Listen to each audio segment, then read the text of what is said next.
It's been crazy. Start off with I'm in a little trailer down at my dad's doing some work, South Arizona, and it's hot as Satan's ball sack down here. So on the other side of the trailer, I have my stuff.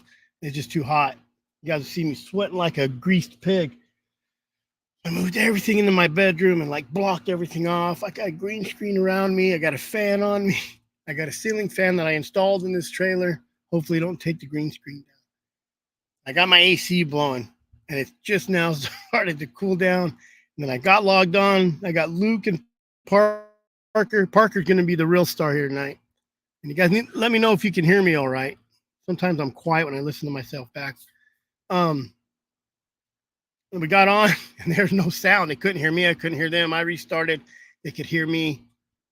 They restarted. I could hear them. So we're going to get them on. We're going to do something.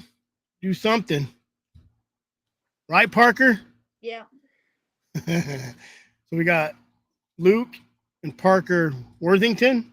Yep. Right? Not hard to mess that one up, I guess. I can slaughter a name, though. Yeah. Tonight, so here's how I met Luke. I started at Arizona Working Dog Alliance, and I have no clue what the hell I'm doing in my life. I don't even know why I ended my life, basically. So I called around, text, and I got hold of Luke, and I called him to talk about the alliance or association, and I don't think we did. I think we talked for an hour about dogs and hunting and then my phone died, and it died. And then before I could call him back, I got a PI case that I had to shoot up and do, and it was emergency because his wife was going to cheat, I guess, which didn't happen. So I text Luke today. I said, hey, you should come on. He said, only if I can bring Parker. So we're putting Parker. Where's your beer, Parker? I don't need one. You don't got a little sippy cup of beer over there? So tonight we're going to talk about probably a little bit of organization stuff to let people know how important it is. We're going to talk about probably some hounds and mules, and we're going to talk about Parker probably winning some stuff more than I have in my life. He's braver than I am. I don't do competition. I'm a bad sport. So why don't just you guys field trials, man? It's just a good time. They're a lot of fun. It's good for the kids. I built Elizabeth a dog box one year. I ran down to where she was at a dog trials, brought her to the dog box, and I was like, oh, that seems kind of neat. And the next year I went down, and my kids love it. Yeah. My son just won an award last couple weekends ago. We went on a dog that I've bear hunted with him, lion hunted, but never been to the trials really. He just did good. So he'll probably be going back next June 15th is when we're going back. So awesome. Why don't you guys maybe introduce yourselves and tell us a little bit of how everything happened, how many generations you are in dogs, how you got into dogs. Obviously, Parker's probably stealing most of your dogs. So he claims them. Yeah. Oh, every time you have puppies, I bet you they name every one of them, don't they? You know, I'm not a puppy man. I've only had one litter of dogs. Had a litter of terriers and a litter of hounds, and man, it's better. There's a dog I have now, two of them I'd like to breed. I just got a Steve Mathis pup. I got a buddy that has a bunch of Steve Mathis semen straws and brought back the Steve Mathis line. I'd like to bring him to breed him to a couple of my run and plot dogs and see what that combo is. But really, man, it's way easier to go out and just have somebody give you a pup. I love raising them because and I don't really sell them. I give them away to people that I know. I've given them away to people that biology stuff, and they love the dog they have. And I don't think I've had too many complaints about them, but I like to just watch the litter. I love to let them run loose, and I just try to pick who picks the best dog? And it's my wife, who knows nothing about dogs. Right. I just had a dog. I'm like, that dog needs to go to heaven. Something. Give it away. I don't care. I don't like that dog. She goes, no, he's a good dog. I was going to give it to a kid. She didn't let me do it. And I said, man, I'm gonna give that dog to a friend of mine, let him work it. I hadn't even touched it really, just didn't like him. Yeah. She threw fit, and I said, okay, bring the dog down. Because I had all my dogs down South Arizona, and she was coming down for the weekend. I said, bring him down. Let me run some trails, some tracks, do some drags. Man, I have my stinker dog that runs around the yard chasing cats. And man, you got that one poisoned chase skunks. Name him Stinker. oh, she probably will, man. So he just took off after cats, and he just went crazy. I did some drags. He did great on them. And I'm like, and I just all of a sudden started liking this dog. I was like, kind of grew on me. And I'm like, damn it. Now my wife is right. And I don't have to admit it, but she knows she's right. That's bad enough. My wife raises all of our pups, man. I just give them to her and we raise them inside and get them obedient and get them to, I think the more time you spend with a puppy, you know, they bond to you a lot better. They listen. And man, when it's time to hunt, it just seems like you don't get a bad one that way. You know, they just introduce them slowly to the pack up in the kennels. And we usually keep them inside till they're 5, 6, 7 months old, just depending what time of year we get them, you know? Yeah. And then we introduce them to the pack and man, usually it's really easy. They'll start going, you know, with the dogs. And then pretty soon before you know it, they're hunting and they're right in the middle of them. So that's how we do it. I don't know if it's right or wrong, but I like raising them inside. Works for you. Yeah, absolutely. That's what it works. I tell people all the time, listen to people because you're either going to know what to do or what not to do. Well, you get that connection with them. And Josie. My daughter calling me. What's nice is that when you raise them inside, you potty train them, right? Oh. And they're potty trained. Like this pup we got, this thing is freaking smart.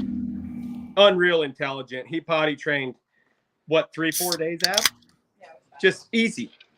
And then I move them up. They live in a 1890 homestead, an old log cabin. I split it off, 2 bedrooms. I throw dog houses in. I put 3 dogs in each one. Dude, they take such good care of that place. They don't piss inside. They don't crap. It's just, that's crazy. They're so much cleaner. I don't really feel like owning a dog that likes to step in his own shit, you know? Oh, yeah. Yeah. No, I get it. You know, and if you have the chance, listen, I hunted with, I don't know if you know Elizabeth Bolin. You might have seen her around. Elizabeth Washoe now. She's on Facebook. But I hunted with her for like 5 years. And her dogs, like, I brag about it every time I talk about it. I seen her put 9 dogs in a Ford Focus and drive 6 hours because her Tacoma broke down. And that was her loaner. So, and her dogs they listen. And that's because that's her babies, you know, and it's tough to do sometimes, but I also got kids and they spoil them rotten. So yeah, we go to those field trials and everybody has dogs on tie outs and throwing them in dog boxes. And we throw a couple cots in a tent and we just bring all the dogs inside. They crash and it's easy. Yeah.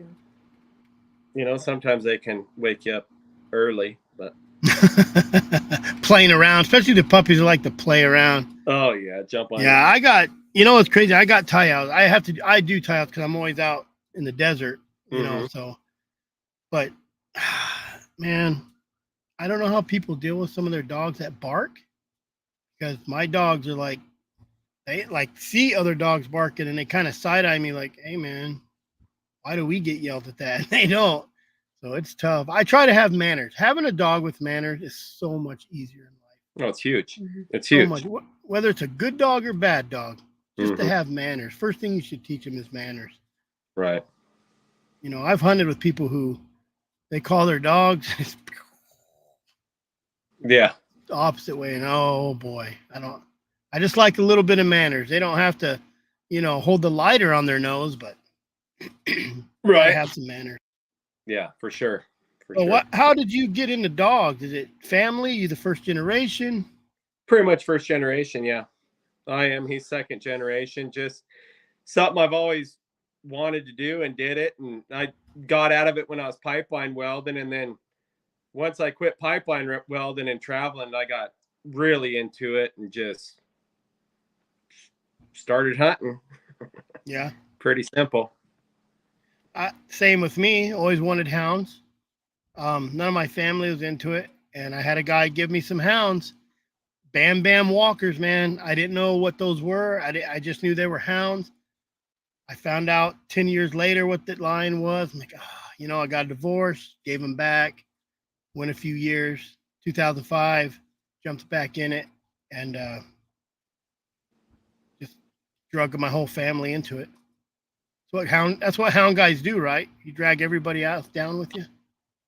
Yeah, most of the time. Ruin other people's lives. Oh yeah. Usually every hunting buddy you find, they're in trouble by their wives in a couple of years, and then they're selling out.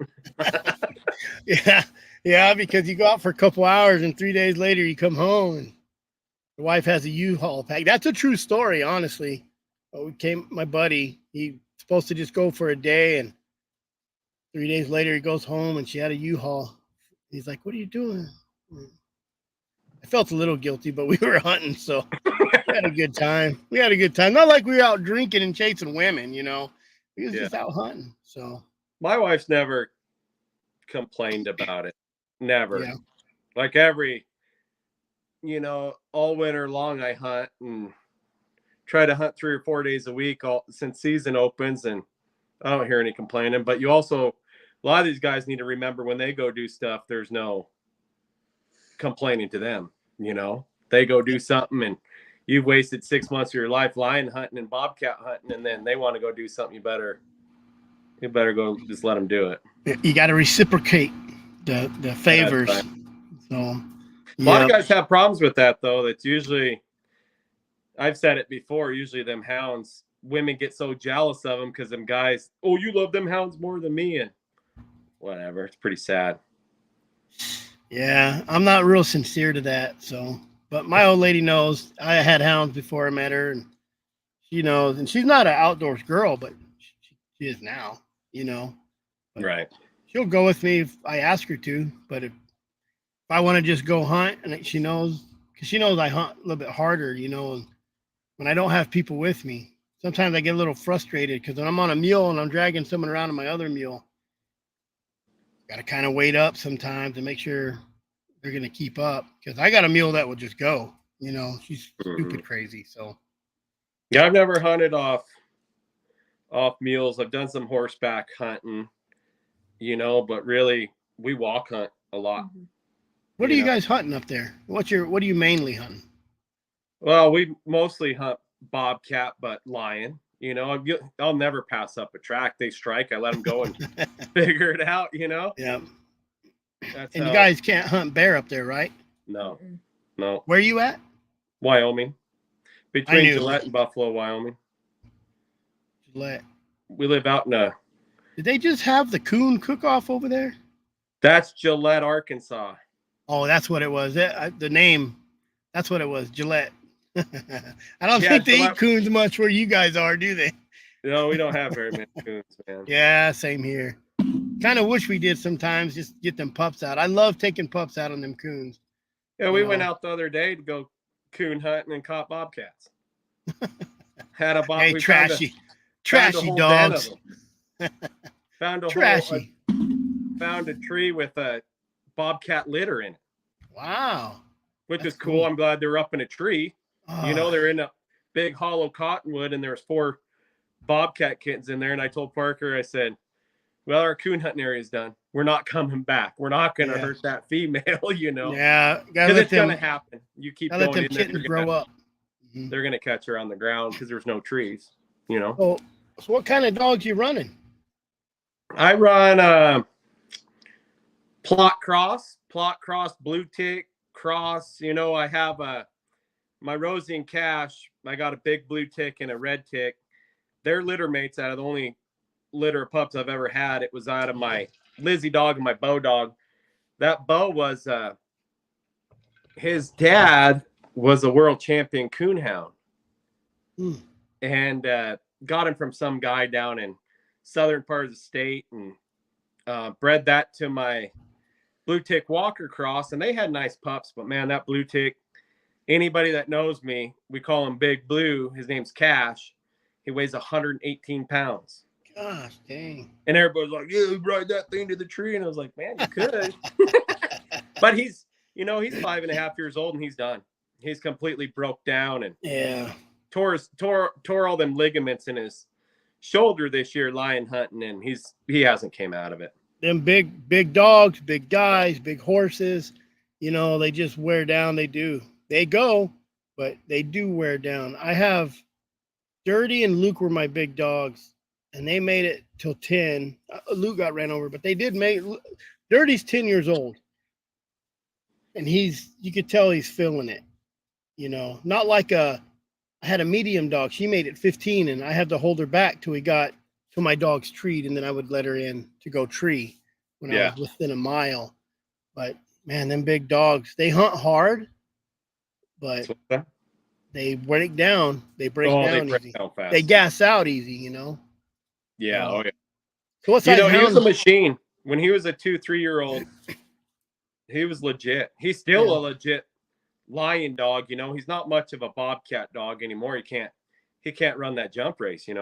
Yeah. Them other little running dog plot crosses, them things they're psychos, man. They're track driving machines. And I got a blue tick walker thing that got out of Laramie, Wyoming from a guy named Aaron Curlin. That dog's legit. That was probably the first real deal bobcat dog we've ever owned. Just a machine. Unbelievable on a track. What's your preference when you're looking at a dog? Everybody has a preference, whether it's color or a breed. It's confirmation. If they're built small and tight, long, I don't like them short, stubby little dogs. Long legs and a small, light body. It seems like they can go forever.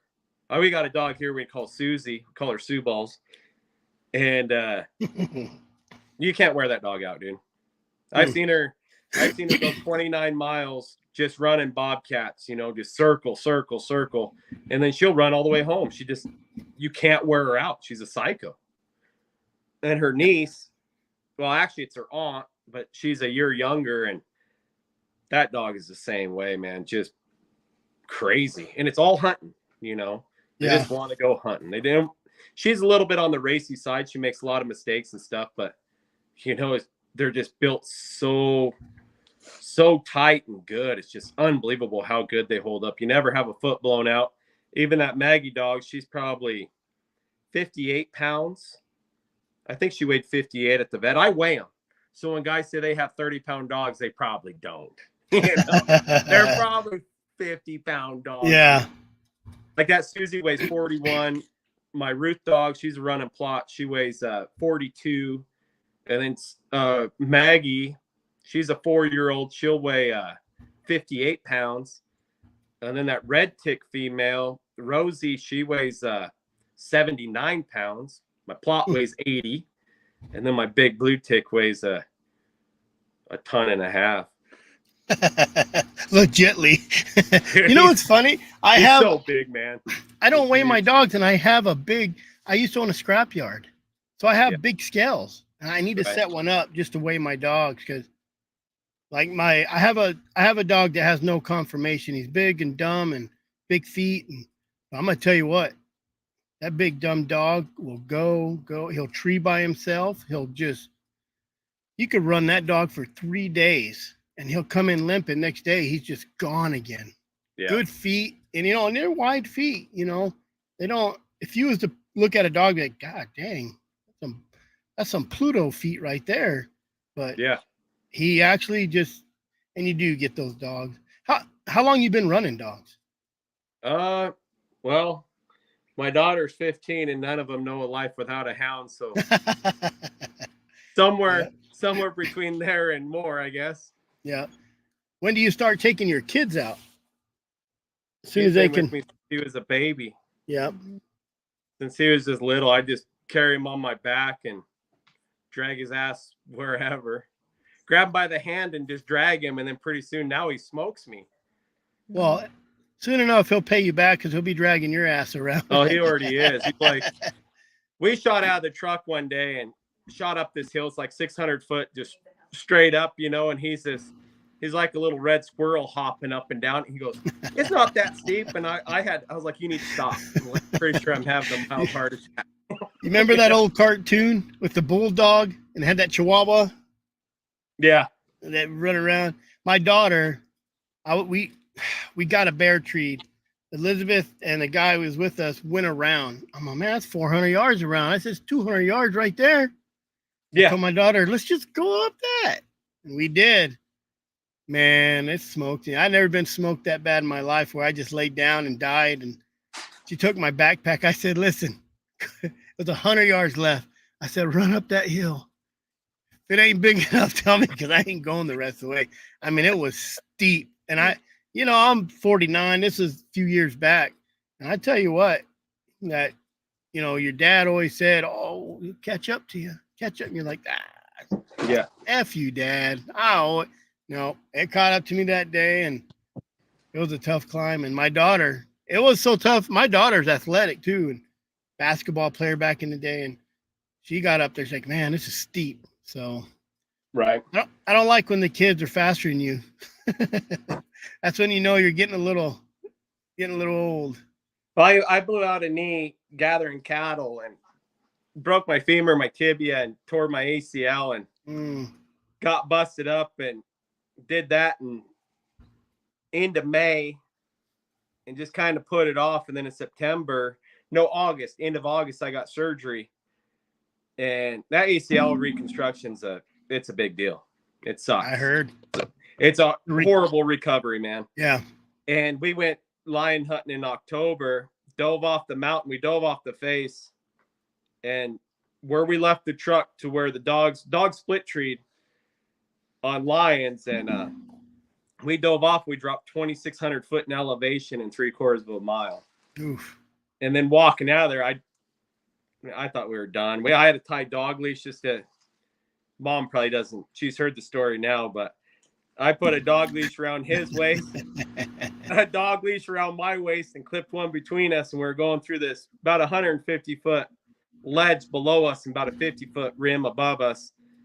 There was about a 6 foot path at a 45-degree angle. And I said, man, if you fall, you need to holler. Just scream so I can grab onto something. I said, I'm not going home and saying Parker fell off a cliff. You're taking me with you. Yeah. The safe thing to do. Yeah. The safe thing to do is just go off the cliff with them. Safer than going home to mama. I'll tell you that. It was, putting kids in a bad situation like that. It's not. I was bear hunting. My daughter was 8. My son was 14. And we got in a bad spot. And I swore I'd never take my kids until they're older. Because when you're dragging around an 8-year-old and we got a bear that's wounded, and the person it was just a friend of ours. He just couldn't hit it right. And I'm like, and this bear's running around, and I just got into bear hunting. I didn't have dogs tied up. I mean, it was just rookie. I had my 8-year-old, and I'm like, it was tough. And I always said, no, I gotta quit doing that. Of course, a week later, what are you doing here? You don't want to leave him at home. You got, and it's a bad habit, but because it's tough, because it does take a lot out of you to try to watch your dogs and watch your kids. But they got to learn, right, Parker? Yeah. You learn not to listen to your dad no more. Go your own way.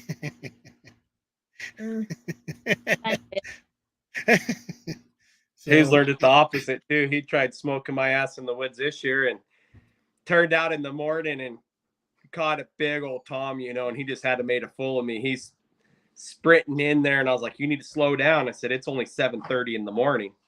I said, we're going to find another one. You're going to wear yourself out. And he's walking backwards. Come on, bubba. Well, we got to that tree. It was a huge Tom lion, and let him go. And I don't know, about an hour later, we cut this female diving into pretty much Satan's anus, just a blow down mess. And we're walking in there, and pretty soon his head's down. He's dragging. I said, what's going on? said, "You smoked me to that first one. What's going on? I just need some food." And he went to sit down to eat. He went to sit down to eat some food. And I said, "You better eat and keep moving." I said, go back to the truck. They made it. Some water and some smoked oysters. Sardines. It was sardines. Oh yeah, Frozen sardines. That's our food of choice when we're hunting. It's if you can't find the baby clams, you can hardly find those anymore. Yeah. But it's we have oysters. Like we buy them by the dozens, and my 5-year-old twin daughters. If I have 5 cans in the back of the truck, they're gone. Yeah. I'll go back to them like, you guys really ate them all? Gosh dang. It's good to get them kids out. And I seen Parker, you do some competition stuff. Is it hound trial stuff? Mm-hmm. Yeah. Don't be shy, Parker. What do? You got a certain dog you use for it? Yeah, I use Susie and Ruth. Yeah. Oh, yeah. So how does your guys' hound trials work? We'll do a coon drag. On Saturday, we do a coon drag. We do a tree competition. We do a 100-yard dash, and then we do a big bear drag. And then on Sunday, we do a water race. Sunday, we do just the coon drag, the lion drag, and a water race. Right. Kind of how ours goes. A lot of these field trials, it depends what state you go to.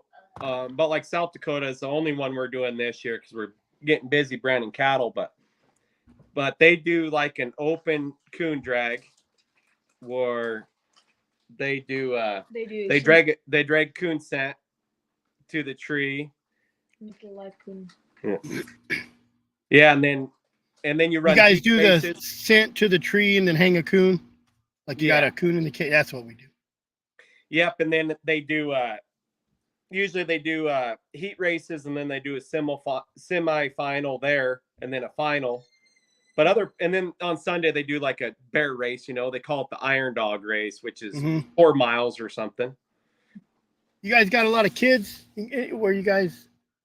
I mean, to me, that's a lot of them trials were kids. Yeah, that's what we do it for, the kid. I think the adults are like another hound trials, but man, we go down, we camp, we eat, we at night they party and not party, but they run around. The kids run around with. I usually buy a bunch of glow sticks off of Amazon, and they run around throwing glow sticks at each other. We play some cornhole, and it's really good for the kids. I think it helps them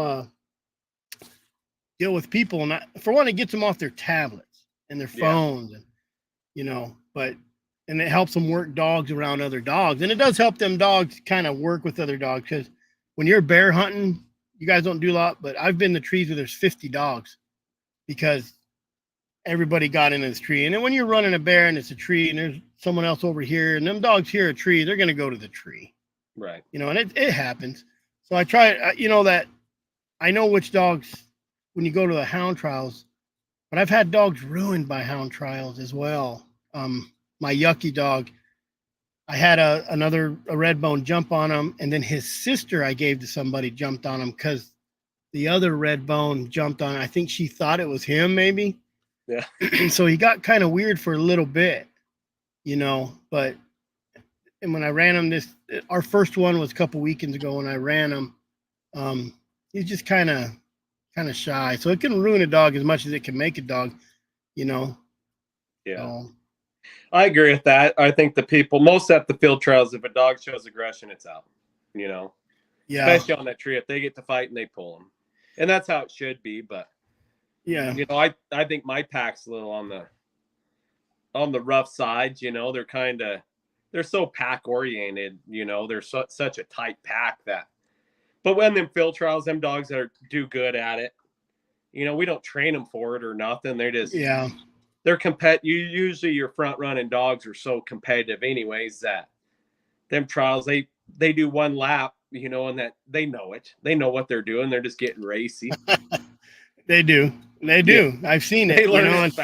They they use the same track every time where we are. Yeah. And them dogs that you run, and I don't really. I always said, man, I just need to build a dog just for that, just to go down and let them win. But I just don't do that. I don't do that. I hunt. You don't either. I hunt. I'm out. I'm on a mule. I'm rigging. I'm walking. Like I'm just so versatile. But you're right, the pack mentality. And when I got 13 dogs right now. I just counted them, and I swear to God, I got 9 effing females, and they're all besides I think 2 are in heat. I'm like, Oh no. why do I got females? But man, my females do so good, and I love the female dogs. I've always said I feel they hunt harder, but in a different way. They're smarter. I think they work smarter than harder.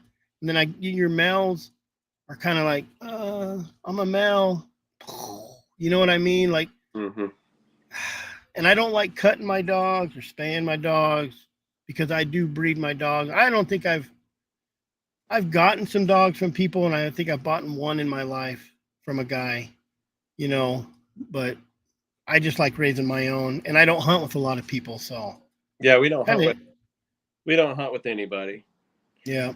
Some guys want to go, and if you turn a dog out in the middle of the race, at the start of the race, and they hunt together the whole time, I've never seen a problem. But I've hunted with a couple guys that want to walk a 6-year-old hound to the tree, and I was like, man, you're probably asking for a disaster. Your dog's meanest, yeah. When a 6-year-old mature hound comes up and starts out in the tree, I said, yeah, you're asking for a dog fight. It wasn't there. It's no different than a group of guys that grew up together in high school, hanging out at the park, and then some dude walks up. You're going to be kind of like, who's this fool? Comes up and eats your pizza. Yeah, yeah. You're like, wait a minute. So you do get that aggression, and I've seen that. And when Yucky last year, when he had those episodes with other dogs, and we told the guy, listen, if your dog does this again, because it happened like twice quick, like you're either going to have to muzzle him or pull him out.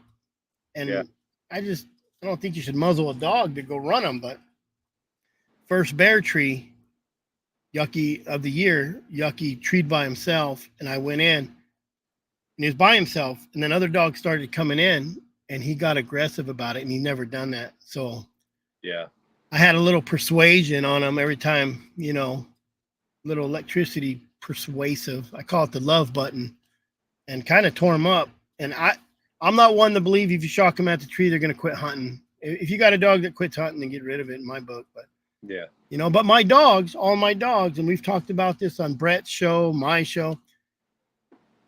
Everybody says, I'll get your opinion on it, shocking or anything off a tree. I can call my dogs off a tree. If I'm not going to kill that bear, lion, absolutely. I'm like, leave it, let's go. And they're like, all right. But I can go 10 feet down the road, start another track, and they're not going to not do it. Or if I, and I've had to shock them. You can't leash up 12 dogs. Like a lot of these guys were making this big deal out of calling dogs off trees. I said, here in the West, we've been doing it our whole lives, because who leashes up a bunch of hounds and walks them out? I said, it's impossible. Yeah. That's a fact right there. Yeah. My dog's always in first place. And I don't mind hunting with people, and I love listening to people. And I think a lot of this, I like what Brett does on Born 100 Years Too Late, because he'll go interview these old guys. Oh, it's cool. Yeah. Oh, I'd rope a lion. I'd pull its tail. I'd poke it with a stick. That's just something. But maybe I'm older fashioned, and some of these guys, I like to ride the big circles. Yeah. But man, these days, when it comes to houndsmen, and we've talked about this on the phone, that houndsmen are little whiny bitches. I'm not gonna lie. They're like little girls. They're the envy, the jealousy. The jealousy just needs to stop. There's no reason. Just like when you start in your association, you're going to realize there's guys that won't support you because they think they're the best. We lion killers or we houndsmen. I was like, and everybody gives that guy that weekend hunter. You and me talked about this. Mm-hmm. The guy that only hunts the weekend. He's, they treat him like crap. He's not even a hunter, whatever. I said, man, he has a family and a job. He only gets 1 or 2 days to hunt. Who cares if he's still doing it? He's still part of us. You don't have to be the best to be a part of these things. And a lot of the guys that don't want to be a part of it, it's just showing their arrogance, you know.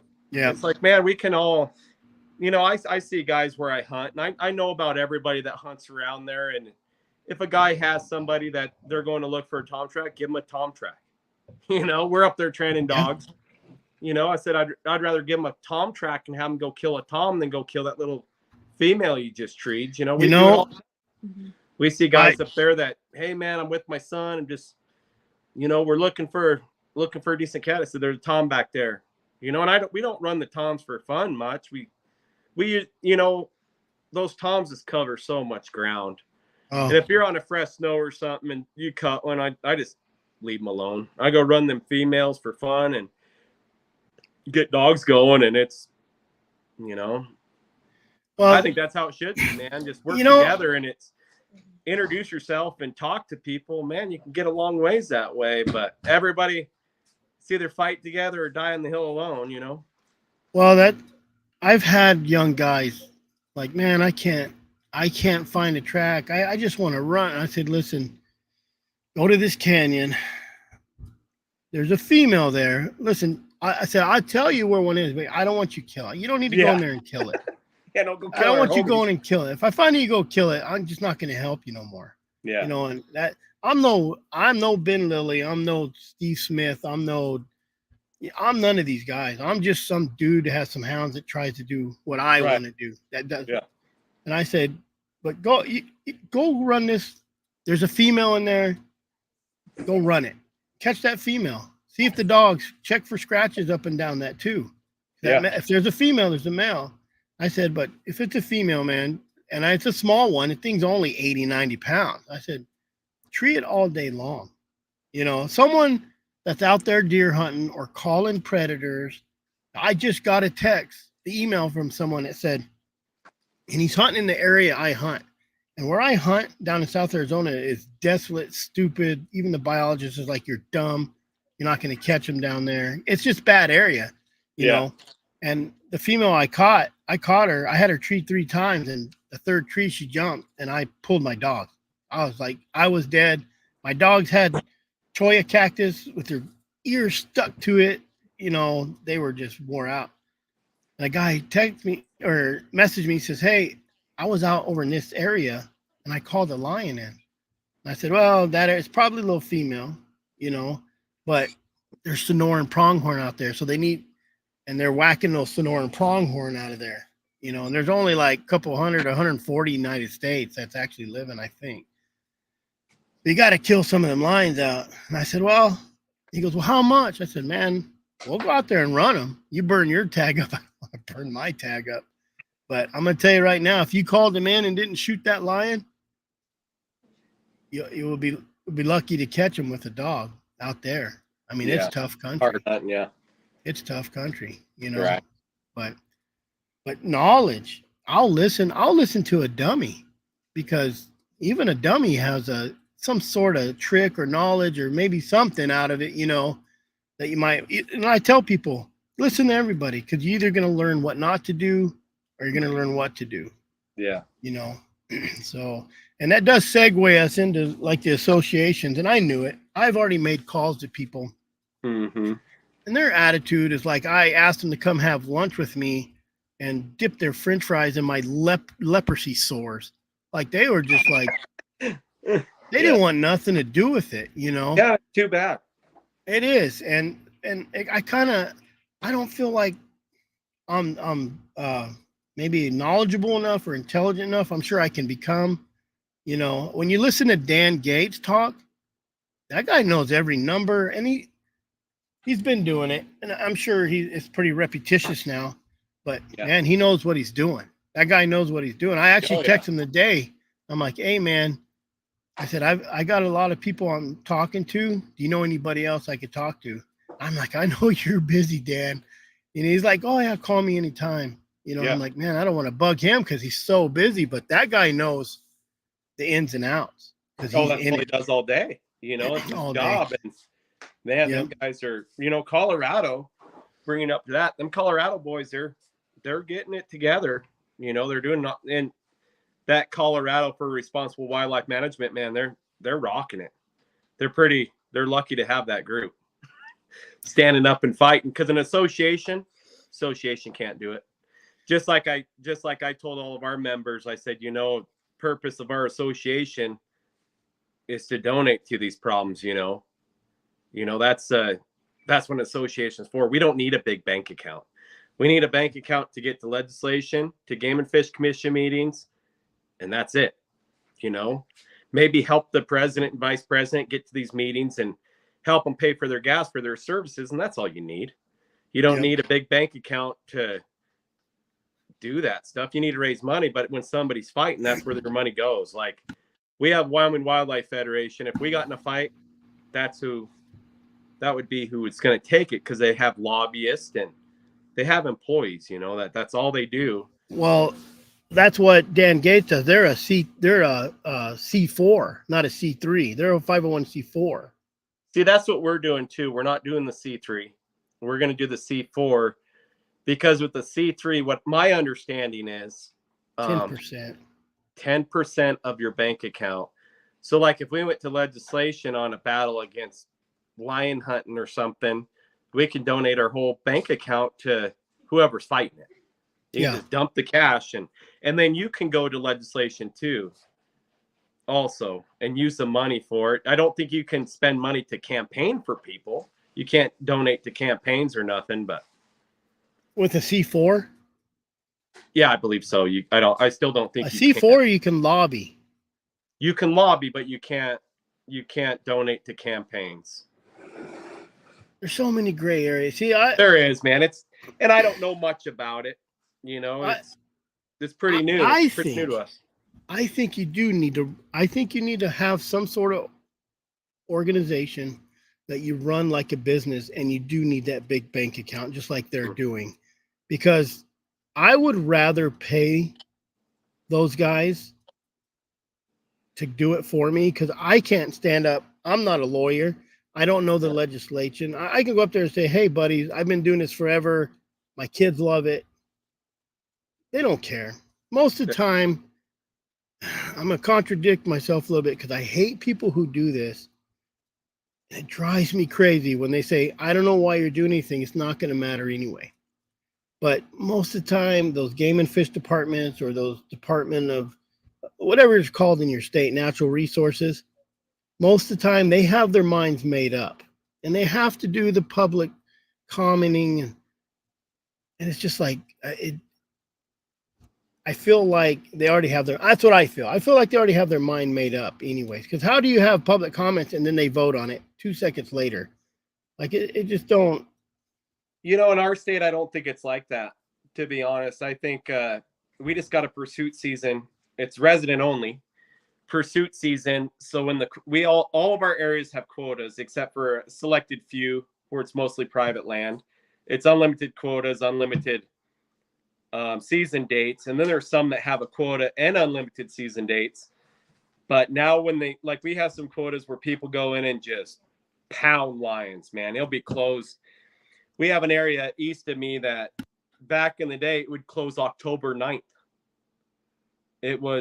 I've seen it close in September. First snow, they'll go in there and kill 25 lions. You're like, holy crap. But now we got that pursuit season, so when it closed, you can still go out and train. But I said, man, if you guys go in there in a week and pound 25 lions, so there's no reason to go in there and train. There's nothing left. You know, I was hoping it was going to make people really selective, and I think to a point it has, but there's still guys that are going to take whatever they tree, and that's so be it. You know, you got to kill females for conservation too, you know, to manage population stuff. It's just be a little selective on which ones you do, you know. Everybody's killed a female, I guarantee it. Everybody long enough has whacked a female. Guaranteed. You know, before I got into dogs, the first lion I killed, I seen a lion. My dad seen a lion. I told you the story. I kind of shot it out from under. And I just seen a lion, and I get it. It's legal. I get the people that are calling a predator. I get the people that are doing the spot and stalks, or they're out deer hunting. They see a lion or a bear because they don't have the opportunity to have dogs. It's expensive. You're spending $2,000-$3,000 a year just on food. Right. That's probably just a low number. At least, yeah. Yeah, and that's if you're probably feeding old Roy. Not nothing diamond or any of this good stuff, big stuff. So they don't have that opportunity, and there's people out there that are good at guessing the sex of a bear. Like, you look for the big rump, the square head. You can tell if it's a boar. I've been wrong. I'm not perfect. Like, some of them guys are good spot and stalkers. They could guess, but I've also shot a female bear that I swear I seen balls on her, and her head was as blocky as a boar. And when he shot that bear with that arrow, she peed right out of her butt. And I'm like, what the hell? And it hit the ground, and I was like, man, I swear, I called, and I was in a tree. It was in a tree, but she was so fat. She was sitting on that branch, and her fat was all wadded up behind her, and looked like she had a set of nuts back there, and had a big blocky head. I was like, it's a boar, Right. But we have the opportunity to judge that. A lion, they always hiss. They always open their mouth. You can see if she has no teeth. Most of your old females are skinny. Brett got a female, and that thing, she needed to be put out of her misery. She was horrible skinny with no teeth, And I guess that's when it's going into culling, not harvesting. You're culling out, a female. Yeah, those are good ones to take. She's not doing anything she's not breeding, Yeah. They hit an age, but just like a lot of the lion haters, they think that a cat's they think a lion has a litter or two a year, and they have one every year, and that's not true. We have a great carnivore department in the state of Wyoming, and I told this in front of legislation. I said, these cats they're not having these big litters. They're not breeding. They usually don't breed till they're 2 or 3 years old. And then they'll keep kittens at their side for 18 months, especially the female kittens. And then the toms they'll kick out at 12, 14 months. They'll leave. But then again, they won't breed again for another year. Once their kittens leave them, hopefully they find a tom when they're cycling, they're not having these big litters. Bobcats have litters every year. They're not on that. Same with bears. They're only having a litter once every 2 or 3 years. So what do you think what's the average life of a lion, you think? 6 to 8 years of a female? I really can't answer that. I think the carnivore department, I think they'll live. I've seen 14-year-old females. I've seen 10-year-old females, but most of the females that you turn out on, they don't have kittens. If we're hunting snow, which ones have babies. You can't run them legally anyways, so we just stay away from them. They're probably, who knows, they're probably that 4 or 5 year old age, 3, 4, 5. So even if what the lifespan is. So even an 8-year-old female, let's just say the average is 8 years old. They're only having at the most maybe 3 litters, maybe. Yeah, maybe 3. And that could be at the most six kittens if they live through depredarization. What is that called when infanticide? When the male will come in and kill so they'll bring her back in the heat. They say that happens. I don't know how often that happens. They say it does. You know what I mean? Yeah. We've seen tom tracks and female and kitten tracks at kills. They're eating together. Mm-hmm. That comes in. But we had a tom there for a couple of years. We hunted. That's all he did was scavenge. That lion just walked around and checked on female kills, and man, he's a scavenging. That thing was a long walk, and he was a pain in the butt to catch. Yeah. Took us years to catch him. Yeah. It was a hard one. Do you think that there's more lions in your state than they can calculate? I don't. Our Wyoming Game and Fish doesn't have an exact number. They go off mortality. Yeah. So what they're doing is they're keeping it, looking at the subadult male, subadult female, male adult, male female. And they don't want to see that objective switch, towards most of our areas are 60% tom kills. The mortality is filled by toms instead of females, but some areas it's almost all females. What are they projecting in your state? I think ours is 3,500 or 4,000. I don't remember. I'd have to look. Well, I think this year in Wyoming we killed 376 lions. 346 maybe. What's your quota there? Do they have a female quota or just a total quota? Total. And how do they do it? Area specific. So every region's broke into areas. So you have like this little mountain range is one area, and they all have their individual quotas. So there's some that have 25, 30 lions, and then there's some that have 5 or 6, Gotcha. So it's our biologist did a little thing a couple months ago, and he explained that whole, because we have zones. So they'll take like 5 or 6 units and make a zone, But he kind of was like, listen, it depends on the zone. And this made a lot of sense, because if you have a zone that has, let's just throw a number out there, 5 deer per square mile. So many deer, it's not going to go far. He said his average is like 25 miles. But if you have a zone that has 1 deer per 10 square miles, obviously his travel is going to be 100 square miles. He's going to travel, 1 to breed, for 2 to eat. So it's kind of hard to be zone specific when you're trying to do numbers, because that lion that's in this zone right now could be in this zone tomorrow. Right. So it's hard to do. He did a really good job at what he's doing right now. They got quite a few lions collared in Arizona, and I won't be surprised if a lot of other states adapt what he's doing. Yeah. And how he's he's a very meticulous guy too. So he does a really good job. Those biologists, man, ours are so incredibly passionate. They like their lions and bears, and it's, to see somebody in that position, a lot of people hammer them, and man, you see the facts they have, like they can make you feel dumb.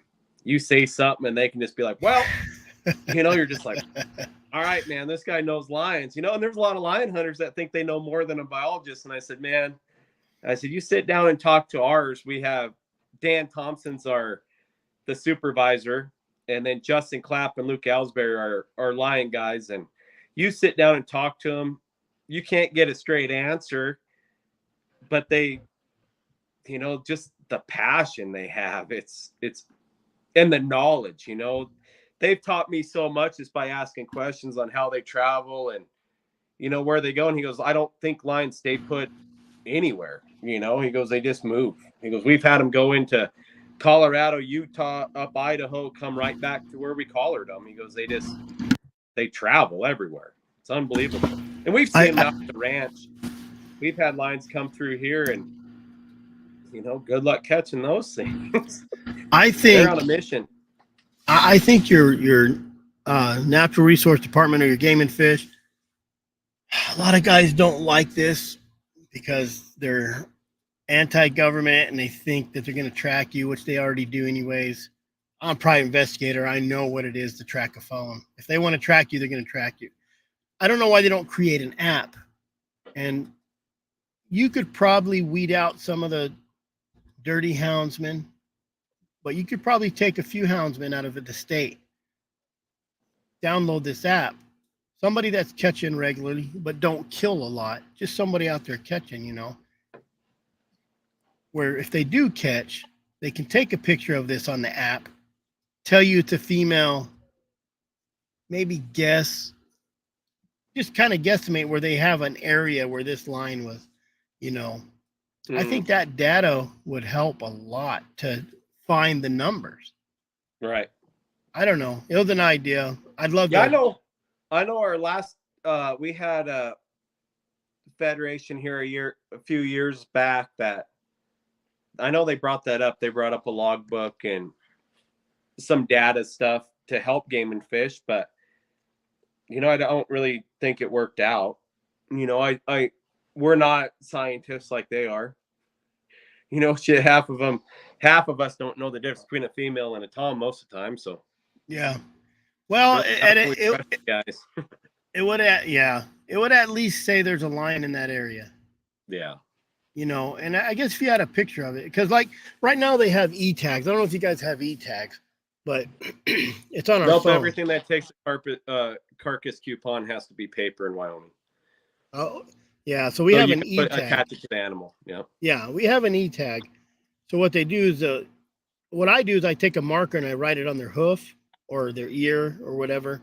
But they'll give you a little piece of paper, it's like a piece of tape. You could peel and write the number on, but you tag your animal on your phone, even if you have service or not. When you hit service, it'll save that GPS point and it'll send it and say we tagged an animal here. Yeah. It could be the same principle as a lion or a bear. Just to see how many bears are being treated in an area would be kind of neat.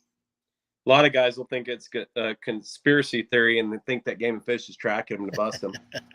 Let me tell you something about that, and I know this for sure. There's a lot of people that are busted because they have, not because they did anything or took a picture or used it, because they had their cell phone with them. Right. And when you're driving around with your cell phone or your truck, 90% of your vehicles these days have a GPS. And if you think it don't, because it's not hooked up to your North Star or whatever that is, you're still being tracked. Right. So in order to be I'm going to give out some free poaching advice. In order to be a good poacher, you better not have no technology at all on you. Probably like them guys that ride the mules all over. Probably them guys. You got to watch them guys. Them guys still, let me tell you something. Them guys still carry their Garmin GPS with their inReach on it, Oh, yeah. So, well, you text a buddy from your inReach and it sends a point exactly where you're at. And they're like, huh, that's where you treat that line. You're like, damn it. Don't text anybody no more. Hey man, I didn't hook I just got that 300. I didn't hook it up. I just bought a 200 off a guy who didn't do it no more. I got a good deal on 200i. And I didn't link them. I haven't even seen it. My daughter swiped it and I haven't even been home to see it. And I kicked that 300i out at a gas station, and luckily where I was, the guy knew the guy there, and he stopped in and said, "Hey, did anybody turn in?" The guy said, "Oh, I found that. It was out there in the parking lot." So I got it back, but I didn't have it hooked up. And I called some friends of mine and said, "Hey man, I lost my Garmin." He goes, "Did you hook up the inReach?" "No." He goes, "Give me your serial number." "Nothing." He's like, "You're screwed, man." And it was hooked up to my phone. He goes, "You could go get in within like maybe 30 to 50 feet of it and see if it picks up. But if someone turned it off," I don't even think I had a lock pin on it. I think you can lock pin them or put maybe, I don't know. I'm not a technology guy. So I'm on a cell phone. I can't even turn a computer on. So, 90% of the people I say, "Hey, you want to jump on a live?" They're like, "I don't know." I said, "So all you got to do is click the link, point the phone at you, just have some internet, So, well, like when I had to testify for legislation or commission meetings, whatever, man, it's a process. It's tricky because you're saying legislation. What are you talking about when you're like, when I have to do all that? We did it this last year for that pursuit. That pursuit deal had to go to commission because Game and Fish didn't have the authorization to implement a pursuit season. So Game and Fish had to write a bunch of language to go to legislation for them to approve it. So the Game and Fish has the right to change the language. That's all it was for. Legislation, they thought that they ran the Game and Fish. So it got crazy, man. It got so scary. I was watching it sitting there. I was like, oh my gosh, I'm going to get stabbed. I'm going to be in the mountains and I'm going to get freaking stabbed for this crap, Yeah. legislation, it's not the way to go. I would recommend never going that way. Yeah. Well, that's Just to why get something done in Game and Fish, it's spooky. It's that's bad. why it's good to have that big bank account like the Antis. They got big money. They got all these foofy people giving them money. And if we had the money they had, they wouldn't even mess with us. They wouldn't even mess with us. I heard they have $1.5 million at one organization just for a lawyer to fight some stuff. Right. $1 million just lawyer fees, just for lawyers. Yeah. If we had that money, we'd be they wouldn't even touch us. That's what I would love to do. We'll never have it because people don't get along enough to support you. Nobody wants to support you because they're better. It's bad to say that, but it happens a lot. And I hope guys are watching this and maybe it soaks in a little bit. Just because you're a better houndsman better than the guys that are actually part of the association doesn't mean you shouldn't be a part of it. Listen to those guys. Everybody can just so easy to get along. People just don't want to. I think we talked about this too. Oh, Who's your front guy? I'm a mean son of a gun. I'm a private investigator. Like, I'm kind of dirty fighter. You know what I mean? I don't know if that's good. Do you pull those tactics against? I'm the guy that's going to stand up there and turn around and look at the Humane Society guy whose name is Jim Bob and say, Jim Bob, we're coming after you. Yeah. So you better watch your ass. I think you gotta be like, I'm the president of the Wyoming Houndsman Association, and when we go talk to the commission stuff, they push our commission's really good, but people push your buttons, and you just kind of gotta brush it off. Even though you're grinding your teeth and you want to blow up, you just can't. It's unprofessional. You got to keep it together and let them say their deal, because everybody has an opinion. And a lot of these guys, there's a lot of people out there that don't know what we do. They think it's pull up to a hot track, turn dogs out, go up there and kill it, and you're done. Just like me and Parker, last few years, I think is it 4 years now, Abby? I've taken a warden. Or 3. Yeah, 4. I think 3. I think it's either 3 or 4 years, but I went and got a game warden, kind of bug him a little bit, and I said, come hunting.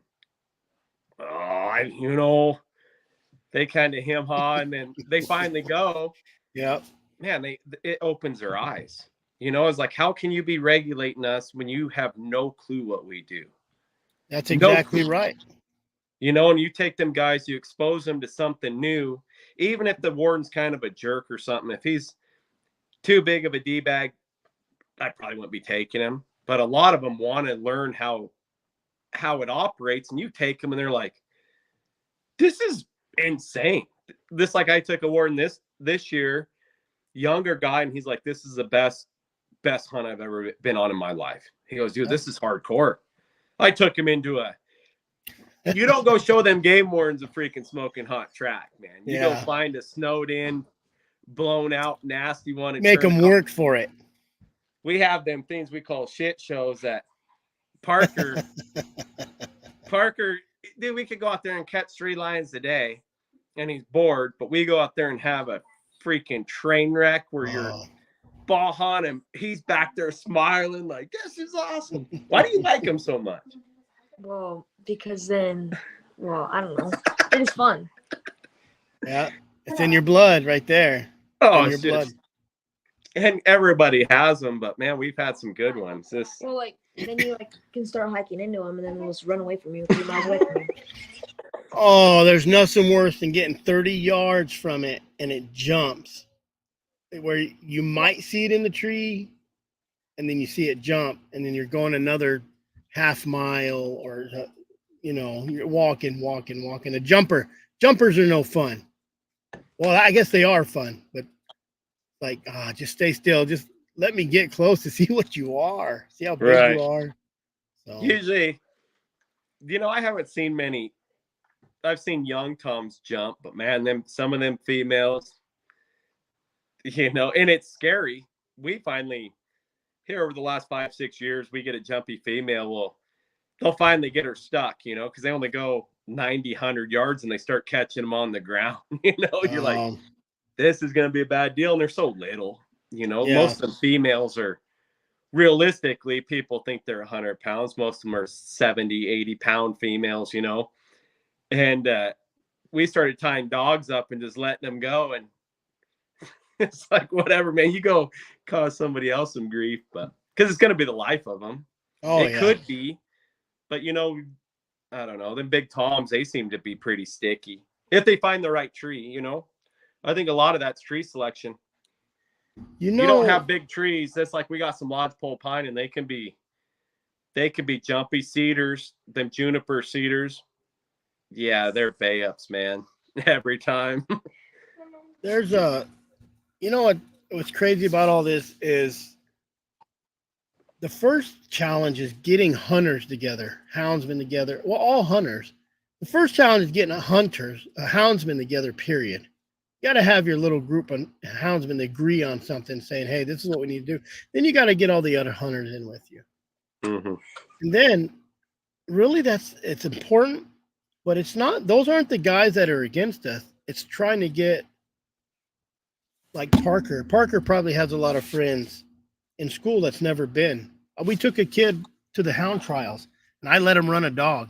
And this kid, of course, they want a hound now, you know, they want to go. I think, and that's what I want to talk about too tonight is the youth, you know, getting how many friends can Parker bring along that if you don't bring along and let them see, they grow up and then they fall for the kind of the BS of you can't kill these majestic animals when they don't know what's going on. Right. You know, I've always said it's easier to turn a non-hunter into an anti-hunter than it is to turn a non-hunter into a hunter. Right. You know, not impossible. It's just probably a more difficult task. You know, we're pretty lucky in Wyoming because we still have a pretty low population. And there's a lot of kids at your school that hunt. You know, there's a lot of kids still nowadays. I think it's really dropping because they can't get off a gaming console or something. But, you know, I think there's still a lot of people hunting. Is there a lot of kids at your school still hunting? There's I only know like 5 or 10 kids that hunt. Really? The rest are like on their phones and playing video games and stuff. I don't think I think it's the working class family where you have two people working most of the time. So it's not much time to do anything, or there's not much money, you know. And a lot of it's these people's faults where you get into too many bills, too many new cars, too big of a house, keeping up with the Jones. But I know a lot of people. I'm like, you hunt? Oh man, I used to hunt when I was a kid. And you're like, why not now? I don't have the time. But you don't make the time. You go home and you play on TikTok for 3 hours. You have the time. Yeah. You know. So I think a lot of that is just technology has kind of killed it. Social media has killed it. You know, Missy said, do you think if there was a nationwide organization, it would be easier to raise the money? I think if we had a nationwide organization that had the balls to come out and actually just, you have to have a big backer. All those guys, Jesus, they have somebody that donates big money, like hundreds of thousands of dollars, mainly for tax write-off. So you have to find a big backer that's going to drop that 6-digit donation, because he's going to have friends that drop a 5-digit donation. You know what I mean? That hunt. Yeah. I don't think there's no reason why we shouldn't have there's a National Trappers Association. There's there's a lot of national organizations. I don't see why we couldn't. You know, especially out east, you got a lot of bear hunters. You got a lot of coyote hunters. You got a lot of coon hunters. Them coon hunters. They're competing for big money. There's a lot of, even in these western states, there's a lot of hound guys out there. A lot more than people think there is. You know, but I don't see why you wouldn't try to start a national organization. It's getting everybody on the same page. You know, like Buddy Woodbury that owns W. you know, if he started a national organization, I guarantee people would follow. If Luke Worthington went and started one, probably not. Chris Powell, you know, I think Chris has brought more to the table than anybody because of that podcast. He, you know, it kind of gets old listening to all the legislation stuff and what we need to do, but it's the truth. People need to hear that stuff. You know, it's cool to hear hunting stories, but man, to hear what's really going on with our hound hunting rights, he's done a jam up job, you know, for sure. And somebody like that start one, I guarantee he has a backing. He has 30,000 people listening to a podcast. Man, you have 30,000 people that could join a national association. I think it'd be fantastic. Yeah. But you'll have to have somebody in there like Cody Lostro, professional bull rider. You know, I'm sure he has a following of people that are in the ranching community, in the rodeo community, hunting community, people like that. They're the ones that if they step up, people will listen. The normal guy, it's hard. Just like it's us starting this association, it's hard to get people because, you know, you're just another hound guy taking their spots or hunting in their territory, or rumors have it, you know, it's hard. It's hard being a small guy and getting stuff done for sure. There you go. National Dry Ground Lion Hunters Association. Is that a real one, Brett? Brett's watching. Why isn't Brett on here? Brett's probably sitting in a hotel. Luke, keep reading the name. Name you just said. The name you just said is the person I was talking about. Buddy? Chris Powell? Yeah, Buddy, Cody Lostro, or Chris Powell. I don't know. All those guys are big names and they've done a lot, you know. I don't know why Brett Vaughn don't donate like $100,000. He's retired. I'm just waiting for him to sell that mule for $50,000 and just donating to Colorado. He ain't gonna sell it. He likes that mule. Let's see if we can. I don't know if I can get him on. He likes that mule. That's what he does. Only about 25 of us. Yeah. See? He said sure. Someone start that national association. Brett would donate 100,000. Let me see. Copy. Let's see if we can get Brett on to talk some crap. I don't know what he's doing right now. So, sitting in a motel. Yep. Yes, Buddy and Jason. I think it needs to be bigger than even them. Chris Powell, like, I'm going to be straightforward honest here. He was a game warden, so a lot of people, I don't care.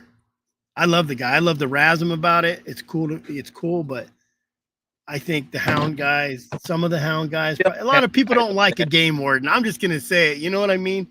Yeah. Like, I don't care who you are. I'll hang out with you. I'll go hang out with the game warden. I've had my beef with some of them, but we're friends now, you know, but I think you need someone famous. I really do. I think you need someone like, who did they say just now? If you had like Kid Rock or Hank, even I'm not a big fan of Hank the Third. He's kind of pretty white trash. Like, we're all white trash, but he's pretty hillbilly white trash. You know what I mean?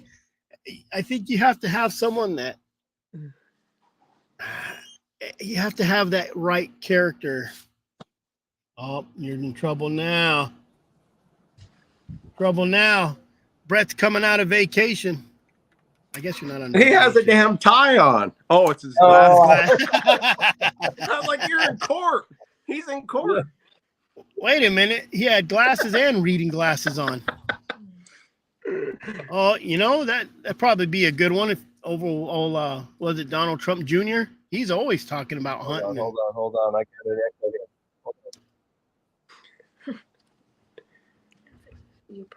Fixing the echo. What is it at?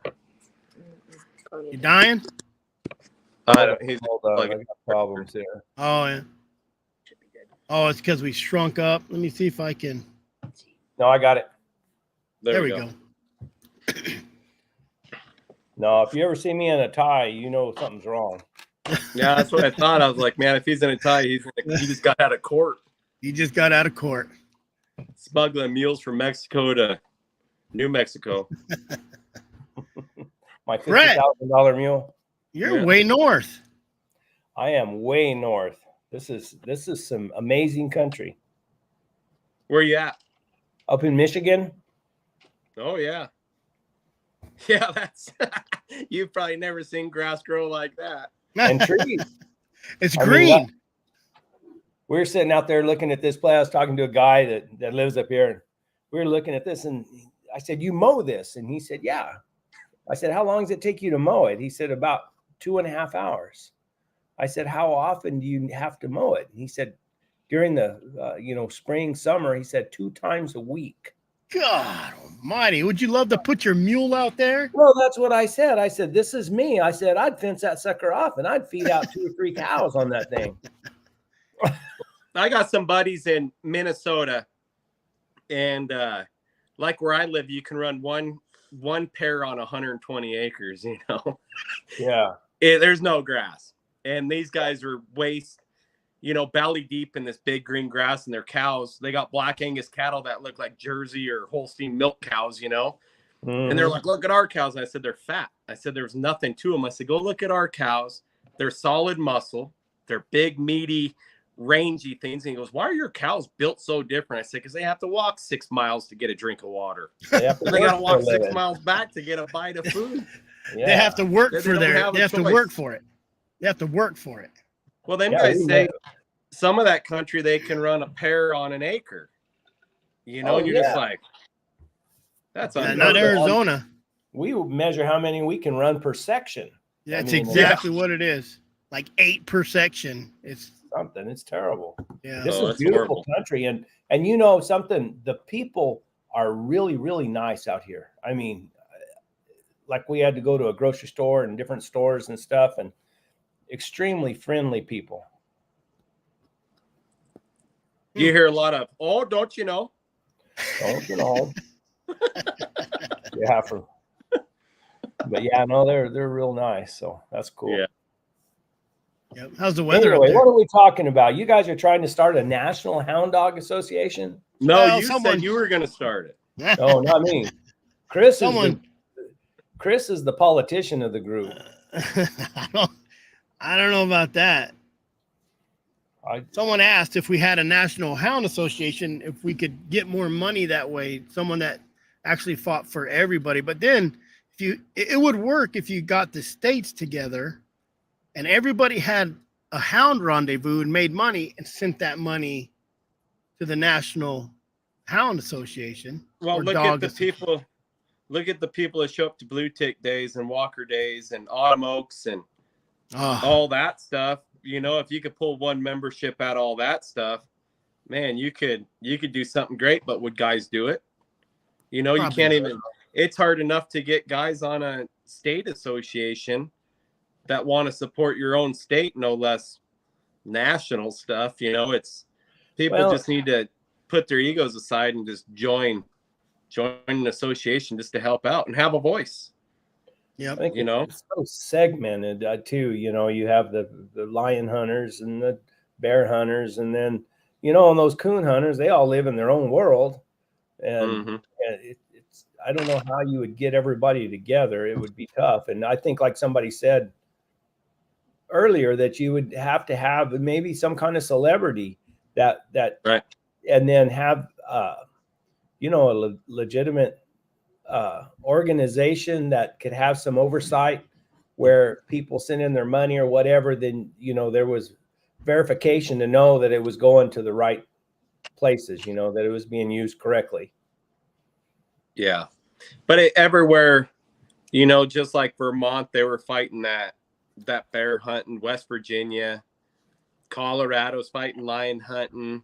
Oregon was fighting a bobcat hunting deal here a year or so ago, and it's, man, if you just had a bunch of support and somebody who wants to take the reins, and like I heard Michigan, is it Michigan Bear Hunters, the one that's really they're super organized. They lobby and everything.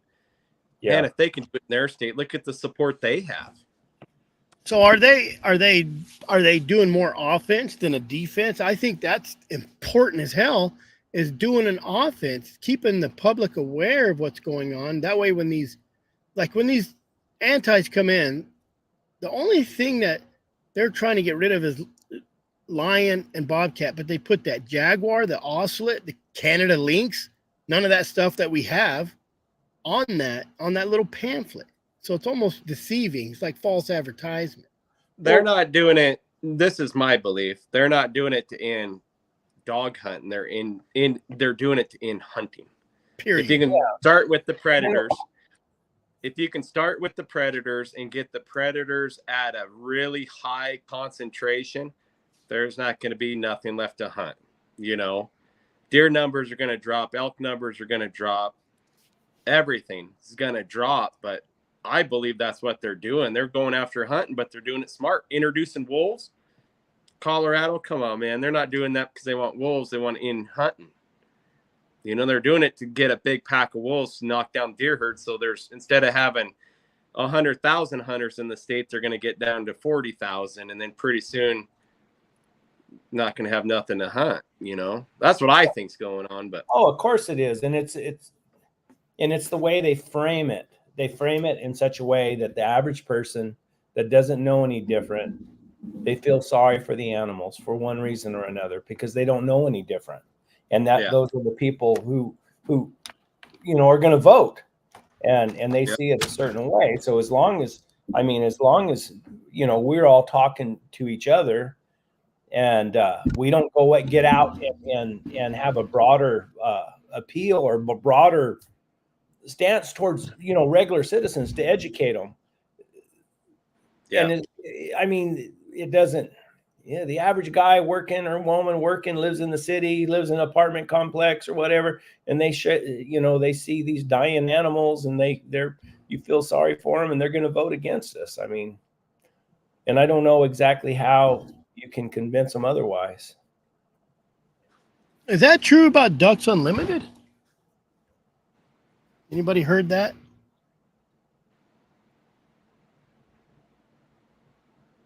I haven't heard that. That's the first time. Against houndsmen? That's what Tim's saying. Democrats don't. What Ted? Give us some facts, Tim. Yeah. I didn't know that. I'll have to look into that. That's kind of BS, but I wouldn't doubt it. Well, this one guy, not so much a National Hounds, but a National Predator Association to protect. I would say to that, where you kind of keep the hounds out of it, or some sort of. You'd have to word it like they word stuff. They know what they're doing. The antis word stuff to gain the trust and the sympathy of the public. Oh, I'm on an email list from I can't even remember it now. And it's an animal rights organization. And the way they frame things and the way they set it up, because I like to read and see what they're up to, but it's everything. They're against the highways in Florida because so many of those Florida panthers have been hit by cars. They don't want them to build any new highways. And just crazy stuff that you never would even dream of, living the way we do. Right. Is that Benny? Is he talking? He's talking Benny talk. This Louisiana. Oh, Jeremy. Undercover Chris. I've already been accused of that before. Maybe I am. Wait, it's Brett. It's Brett's undercover. Well, now listen. We already know who's undercover in our unit, and that's Benny Griffin. He's the undercover guy. Benny, the guy that looks like the old Lorax? Yes, that guy right there. The Tulip Lorax. How Now, about what's his story? Is he an old-time lion hunter? Or what? Oh, yeah. Old lion, dry ground lion hunter from southern Arizona. Okay. And been around, helped me get my first dogs, He just showed up one day and gave me a dog. Said, "Here you go." And that's Yeah, at least you got the Did he lion give you a part good right. one? yeah. Did he She give you a was good she was one? real. Matter of fact, those pup or most all my dogs go back to her one way or another, and then out of some other stuff I had. But I'm always too scared to take a adult dog that somebody wants to give me. I was like, man, this thing's she was a young dog. She wasn't. She Oh, was she wasn't an adult, but wasn't a finished yeah. dog. See, You know- there you go. That's the problem you guys have. This is the way our dry ground lion hunters are. We know another guy who hunts the way we do, then we just give him a dog. Yeah. Let me tell you. I'll give you my opinion on that. We've talked about this 100 times too. Is I've seen lots of dogs that wouldn't work for somebody. Well, I just had Naomi Hirsch on here, Yates, and she says that's how they get their dogs. They take all the crappy dogs and try to turn them into good dogs. It's just how they do, and it works. It works for them. If it works for them, they catch lions. But there's a lot of dogs that won't work for somebody and will work for somebody else. I Personality. agree with that. Well, I mean, and it happens. a lot of times you have somebody who hunts the same way you do, so you help them out, and that's just kind of the way it's been. I had a guy come down buy a dog from me, and he was looking at another dog, and I said, "Go ahead and take that dog too. I mean, you live right down the road from me. Just let me know how she does." Yeah.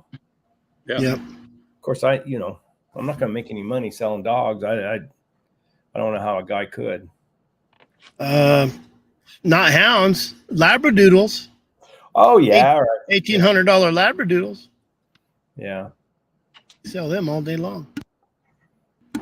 Nina, our vet tech, she breeds them standard poodles. Gets like $1,800 a puppy. Jeez. A puppy. They don't do nothing except look ugly. Nina. I guess if I could get $1,800 a dog, I wouldn't be giving them away either. Yeah. So There are some of them dogs that go for a lot. Some of them good rig bear dogs and stuff like that. I've seen. Well, a trained dog. I mean, a trained dog. A dog that's Yeah, but a trained, been on game and is broke and everything. And how do you even, dry ground lion hound? How do you put a price on that? I mean, yeah. And how many people are going to actually sell one that if you're actively hunting, and especially the guys who are outfitting and guiding, how can they afford to sell a dog like that? Well, Right. we talked about that with the $20,000 hound. Oh yeah. How much money is he going to make off of that hound? How many dogs is he going to train off of that hound? Yep. He'll triple his money on that if he does it right. Or the next day he goes out and that lion knocks that dog right off a cliff. Yep. And that can happen. Yep. I think the most expensive pup I've ever bought is, I've never gotten a adult dog. I've always bought puppies, but I think my most expensive one was $200, maybe. Yeah. And I think I even got half off that one. Yeah. Pups. I mean, man, I'll sell a pup for $300 to somebody I don't know. yeah. And just because they should have, if they want one, they should have to pay some for it. Yeah. Most guys that hunt, well, a lot of guys, we trade dogs together all the time, and they're all bred about the same. I've never sold one. I've never sold a dog. I gave a couple of them away that didn't fit me very good, but just I've never sold one. You put, like, I always get a 6-8 week old puppy. Man, you put a year of pulling your hair out and then you watch him click. You're like, man, it might not be the best dog ever, but man, it works. Will he contribute to the pack? By then it's part of you. Yeah, I don't know. I'm a firm believer in making dogs. I think you can make a dog about anything if you put enough try into it. A lot of guys don't want to. I'm pretty blessed of where I live. I can just every day I throw collars on dogs and kick them out, and 5 hours later, or when it gets dark, they come home and you lock them up. And I don't know. I think that helps a lot. But a lot of the guys that are kennel locking dogs for 6-8 months, it's hard to make a dog. Well, that's what Orville Fletcher told me. He said, don't ever sell a dog. And I said, why? And he said, well, you'll sell a dog, he said, and the guy will hang him on a chain for, 7-8 months. He said, and he'll get him out and he won't be any good. And he'll say, oh, that guy's dogs aren't any good. Yeah. And because they didn't hunt them. They didn't get them out. They didn't do them right. Yeah. I just gave a little bit of time into them. There's a lot of people that probably don't. And he's gone. Uh-oh. And he's gone. Started his story. He's had some internet. Oh, there he are. is. Sorry, I got a phone call. Oh, yeah. But can you guys hear me? Yeah. Can you hear us? Yeah. I can't hear you guys. Uh-oh. I can hear Chris. I wonder if it's because it went to voicemail or something. Just restart it. Restart it. Restart it? Yeah. We had this earlier. It did this earlier. Man, we got on. We couldn't hear each other. And my StreamYard, it never does that. I'm like, oh, man, here we go again. Difficulties too. I said, here we go again. And we both restarted, and it worked. So probably better you can't hear them. Who is hounding around? Who is hounding around? Who is that? That's Tim. That's that Tim guy out of Idaho, right, Tim? Tim who? I don't remember his last name. Can you guys hear me now? Yeah. Okay. Sorry about that. I don't know why it's doing that. It's kind of weird it's doing that. I think it might be just got a call. Ask Parker what he thinks about the dogs. I know. It's Parker's turn to tell us about kids running dogs. Besides cleaning crap and feeding, that gets old and boring, but yeah, I think kids should try out a dog and get outside more. I do. Because half of my kids in my school are just on their phones and stuff. And they ask me what's this, Stu? And they're like, why you guys hunt dogs? Yeah.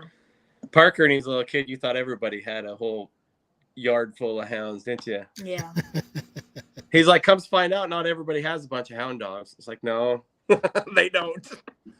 I have 10-year-old twins, and they've been all their friends know we have a YouTube channel, and they get on, they watch that YouTube channel, and they all want to go to the hound trials. And we'll take as many as we can to the hound trials, and for one, their parents have to sign maybe an NDA, non-disclosure agreement, and a waiver, because I'm like, your kids are my kids, so they're going to hear some foul words, and I'll probably call them stupid and kind of knock them in the head every once in a while.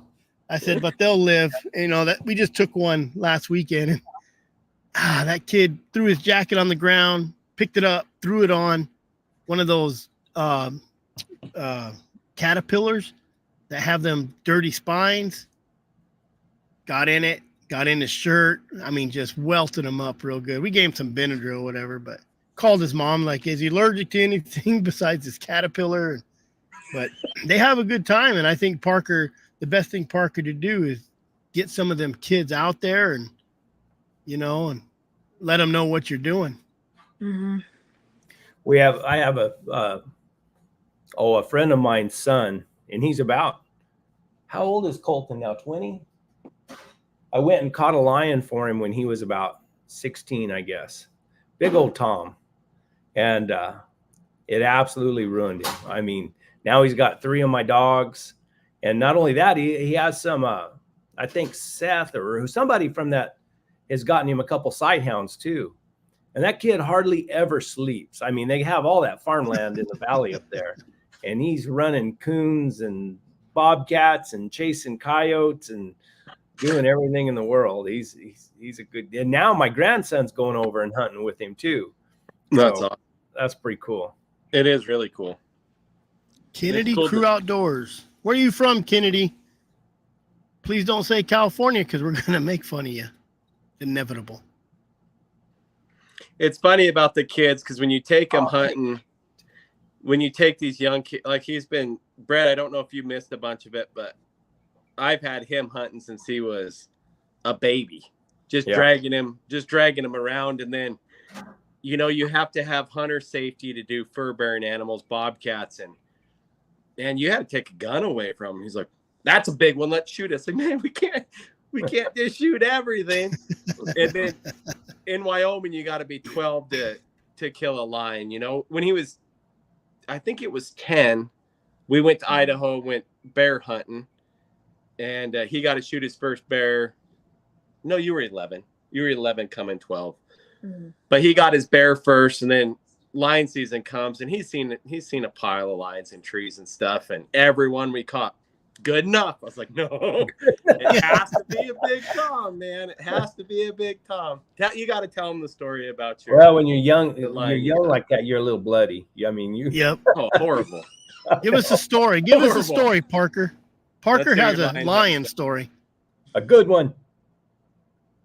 I'm trying to think. Tell him the story about the lion that you got at Harvest. How'd it go down? Not very good. I think it was in like a tree broadside, right? Tell him how we found the track. Tell him the whole hunt. Start from the beginning, Parker. You wanted to come on. You're putting on the spot. I don't know if he wanted to come in. I made him come on. It's like, man, the kids need to speak about what it's like to grow up with a yard full of hound dogs. I think we were like driving in. Well, remember, we have a buddy up there, and I told him, I said, man, you find a monster tom track. I said, let me know. You know, we used to hunt together a bunch, and he's up there, and he finds this cat track on a Friday, right away in the morning, day after Parker's birthday. So he just has a legal tag. Mm-hmm. Yeah. And I go and get you out of school, and then tell the rest. I don't remember how it goes down. Yeah. But where's your phone at? Turned out on a track. Oh, yeah, we turned out in the snow. And it went into this big canyon that's solid bare ground. Yeah, and then like I know, it's just a few guys in there. And then wait. I can't think of it. You're on the spot, huh? Yeah. Well, my buddy finds this big lion track, and I go get Parker out of school, and I said, he goes, I think it's from the night. He goes, there's two toms. He goes, one's a freaking giant. Use my phone, call it. And then this other one was following him. Well, we go up there, and I let, my buddy found the track. So I said, go ahead and turn your dogs loose on it, and then I'll just turn in behind you, whatever. And it was February, so you almost have no snow. None of the south where we hunt, none of the south slopes ever have snow. You go from crusty, hard ass snow to bare ground. People call it dry ground. It ain't dry ground. It's freaking bare ground. But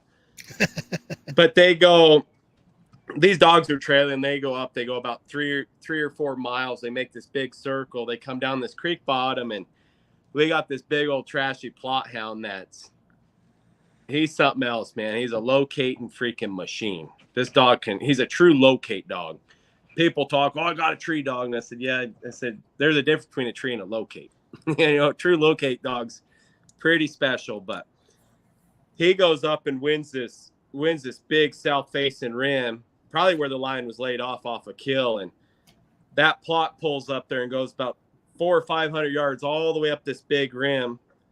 And instantly it's a jump track. Mm-hmm. And this thing runs down across this big rocky canyon, runs up the drainage and trees. And we get there, and Parker's like, yeah, that's a big cat.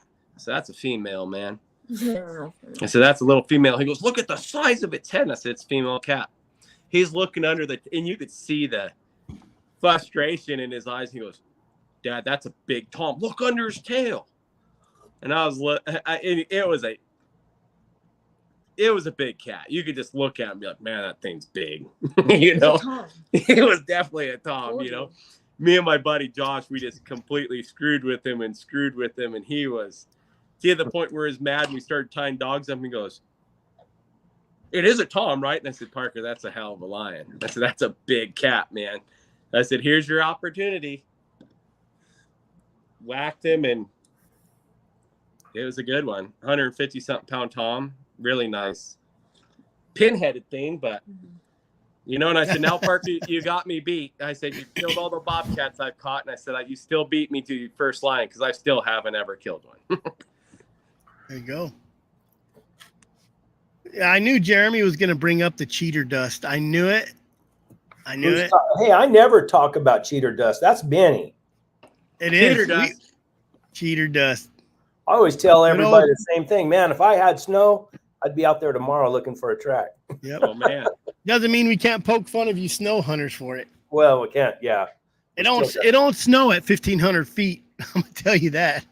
1,500 feet and it's 80 degrees all the time. No kidding. The heat is what gets us as bad as anything down there. Oh, that, you know, like we had this year, we had bare ground conditions. See, our seasons run September 1st to March 31st. And this winter, we just didn't have snow, and it was, but you have good conditions. You know, a lot of people think it's, oh man, you're catching them on dry ground. I said, you got to realize it's 42 degrees during the day and getting down to 35. And I said, you know, that stuff, it holds pretty damn good scent conditions. People don't realize it, but it's, them big temperature changes are horrible. Like you hunt snow and it's getting below freezing at night, and then it gets up to 40 or 50 in the day, it sucks. You can barely trail anything because you're on ice in the morning, and then you're on slush. But then again, you still have north slopes, you know. There's probably a lot of guys that know what I'm talking about that won't admit it, but that north slope is pretty handy because you hit them big, burnt out south slopes. You hit that north slope, and that line walked in that. I said, it's game on. And you get dogs to... your dogs learn it, you know, they learn how to swing out and cut them tracks off, you know. And I tell people, I said, if your dogs aren't cheaters, I said, it's hard to catch stuff because if you ain't cheating, you ain't eating, you know. And those dogs learn it, and you can see it in them, just like bobcats. You know, bobcats are tough in any condition, but right now it's, you know, it's end of May. This year we've had a ton of moisture. We got tall green grass. You can catch a bobcat in this green grass easier than you can in the snow. Guaranteed. Because they're it's just something about it. People don't think it. They think it's dry ground, but it's not, because that cat's dragging its belly through it. It's like running a drag. And those dogs don't make mistakes. On the snow, a bobcat's tough. You know, you got 2 inches of snow. They're freaking tough. They're really hard. Even on the jump, they're tough. But this green grass has something to it where it's just, you got to be careful where you go coon hunting. You know, you'll just be running bobcat after bobcat if you have a population of them. But do you think, you know, that's that whole scent condition stuff, man? It's moisture and whatever. Just like bare ground in the wintertime, it's not terrible unless you have big temperature changes, you know. Well, that's thinking that. Go ahead, Chris. Go ahead. You thinking that grass, because they say when you cut grass, the smell of grass is a defense mechanism from grass. It releases that scent. But if they're running through that grass, you think them dogs learn the smell of the grass that's been broke? The bent over? I don't know. I don't know what they do, but I think there's this, you know, they associate it's the like smell. We've been in the mountains in September where it's dry, you know, like where I live, usually in the wintertime, it's less than 13% humidity. It's a dry, no good booger. And it's a high plains is what it is. It's desert, high desert, but we've rigged lions on completely bare ground, but you got to look around, man. There's you got vegetation where they went through. I think that's what them dogs are striking. And it's funny because I've never yet had a dog rig a snow lion track and that, you know, is fresh. I've had them strike them out of the box, but it's right there. But like a true snow lion track, I haven't I haven't had them strike a track, have we? We've striked them off the roads, you know, but it's, I don't know. There's something about it. When you say strike them off the roads, what do you mean?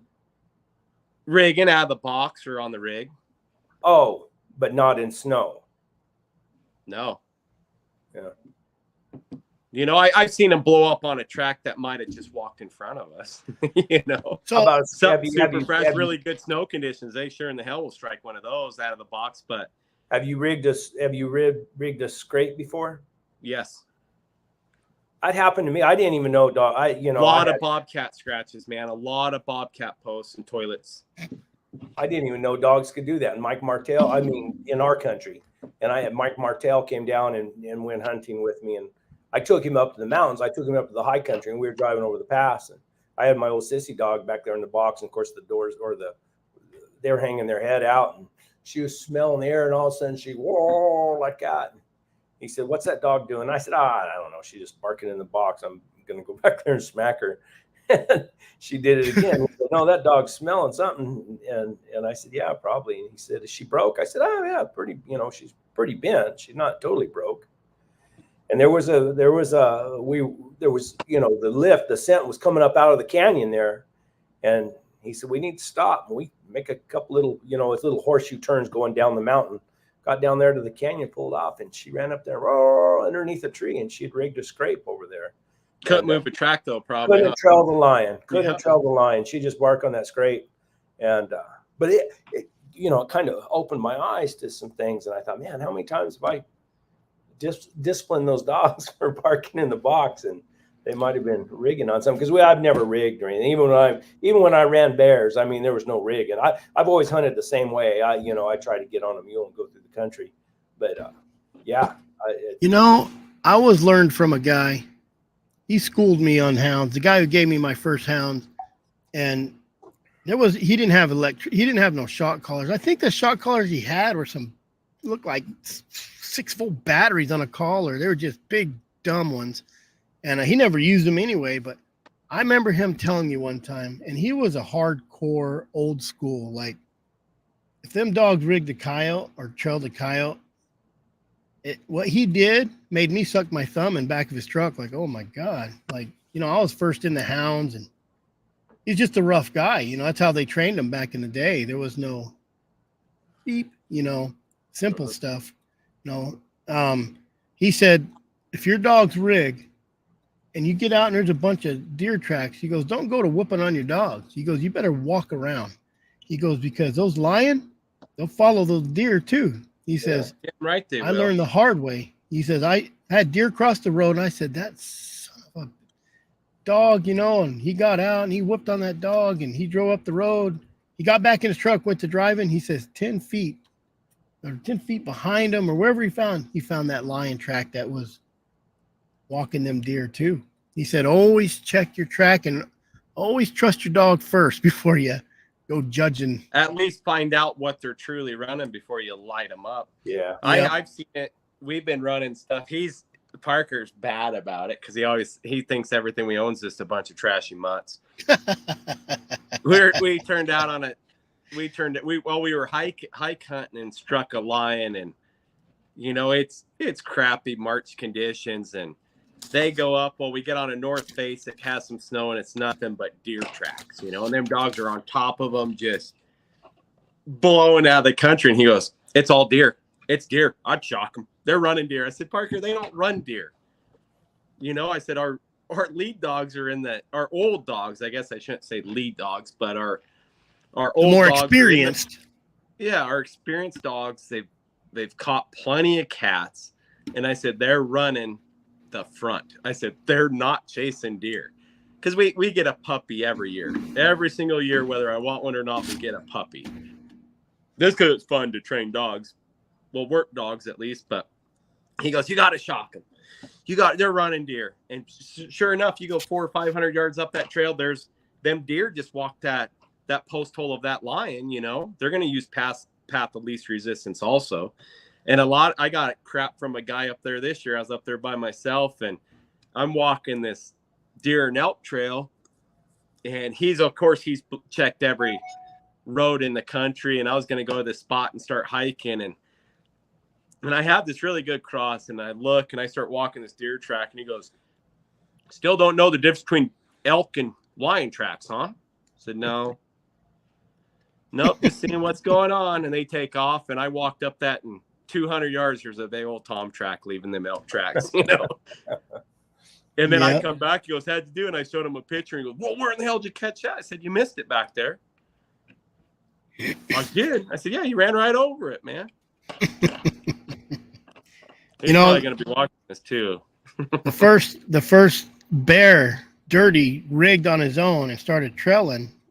He rigged, and I look out I was just driving around. He rigged. I look out, and I see this old, tiny little, week old track. I'm like, what the hell?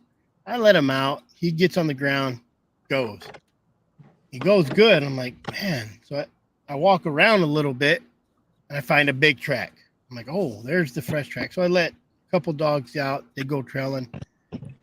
They're running out. I drive up. I see where they come in the road and take off. So I get out, and I go to find tracks. And I leave my shocker. I had old Tritronics then. I leave my shocker in the truck. And I'm walking out, and I walk out about, 200-300 yards, and I just see elk tracks. I'm like, them sons of guns. I turn around to go get my shocker. I'm like, And I'm walking back, just kind of looking at the ground, and right in the middle of them tracks, there's that big bear track. You know, lucky I caught it, because I would have, and they caught that bear. But sometimes, man, you gotta take your time and make sure they're not trashing, even though it was a lot of, I don't know how they smelled that bear track in the middle of those elk tracks, but They ran it. Either that or they were running those elk and bumped into that bear, but either way they caught it, I guess. So they knew what they were looking. We've done a lot of that. We did a lot of bobcat hunting with no collars when he was a kid, and it was when he was a little bitty kid, and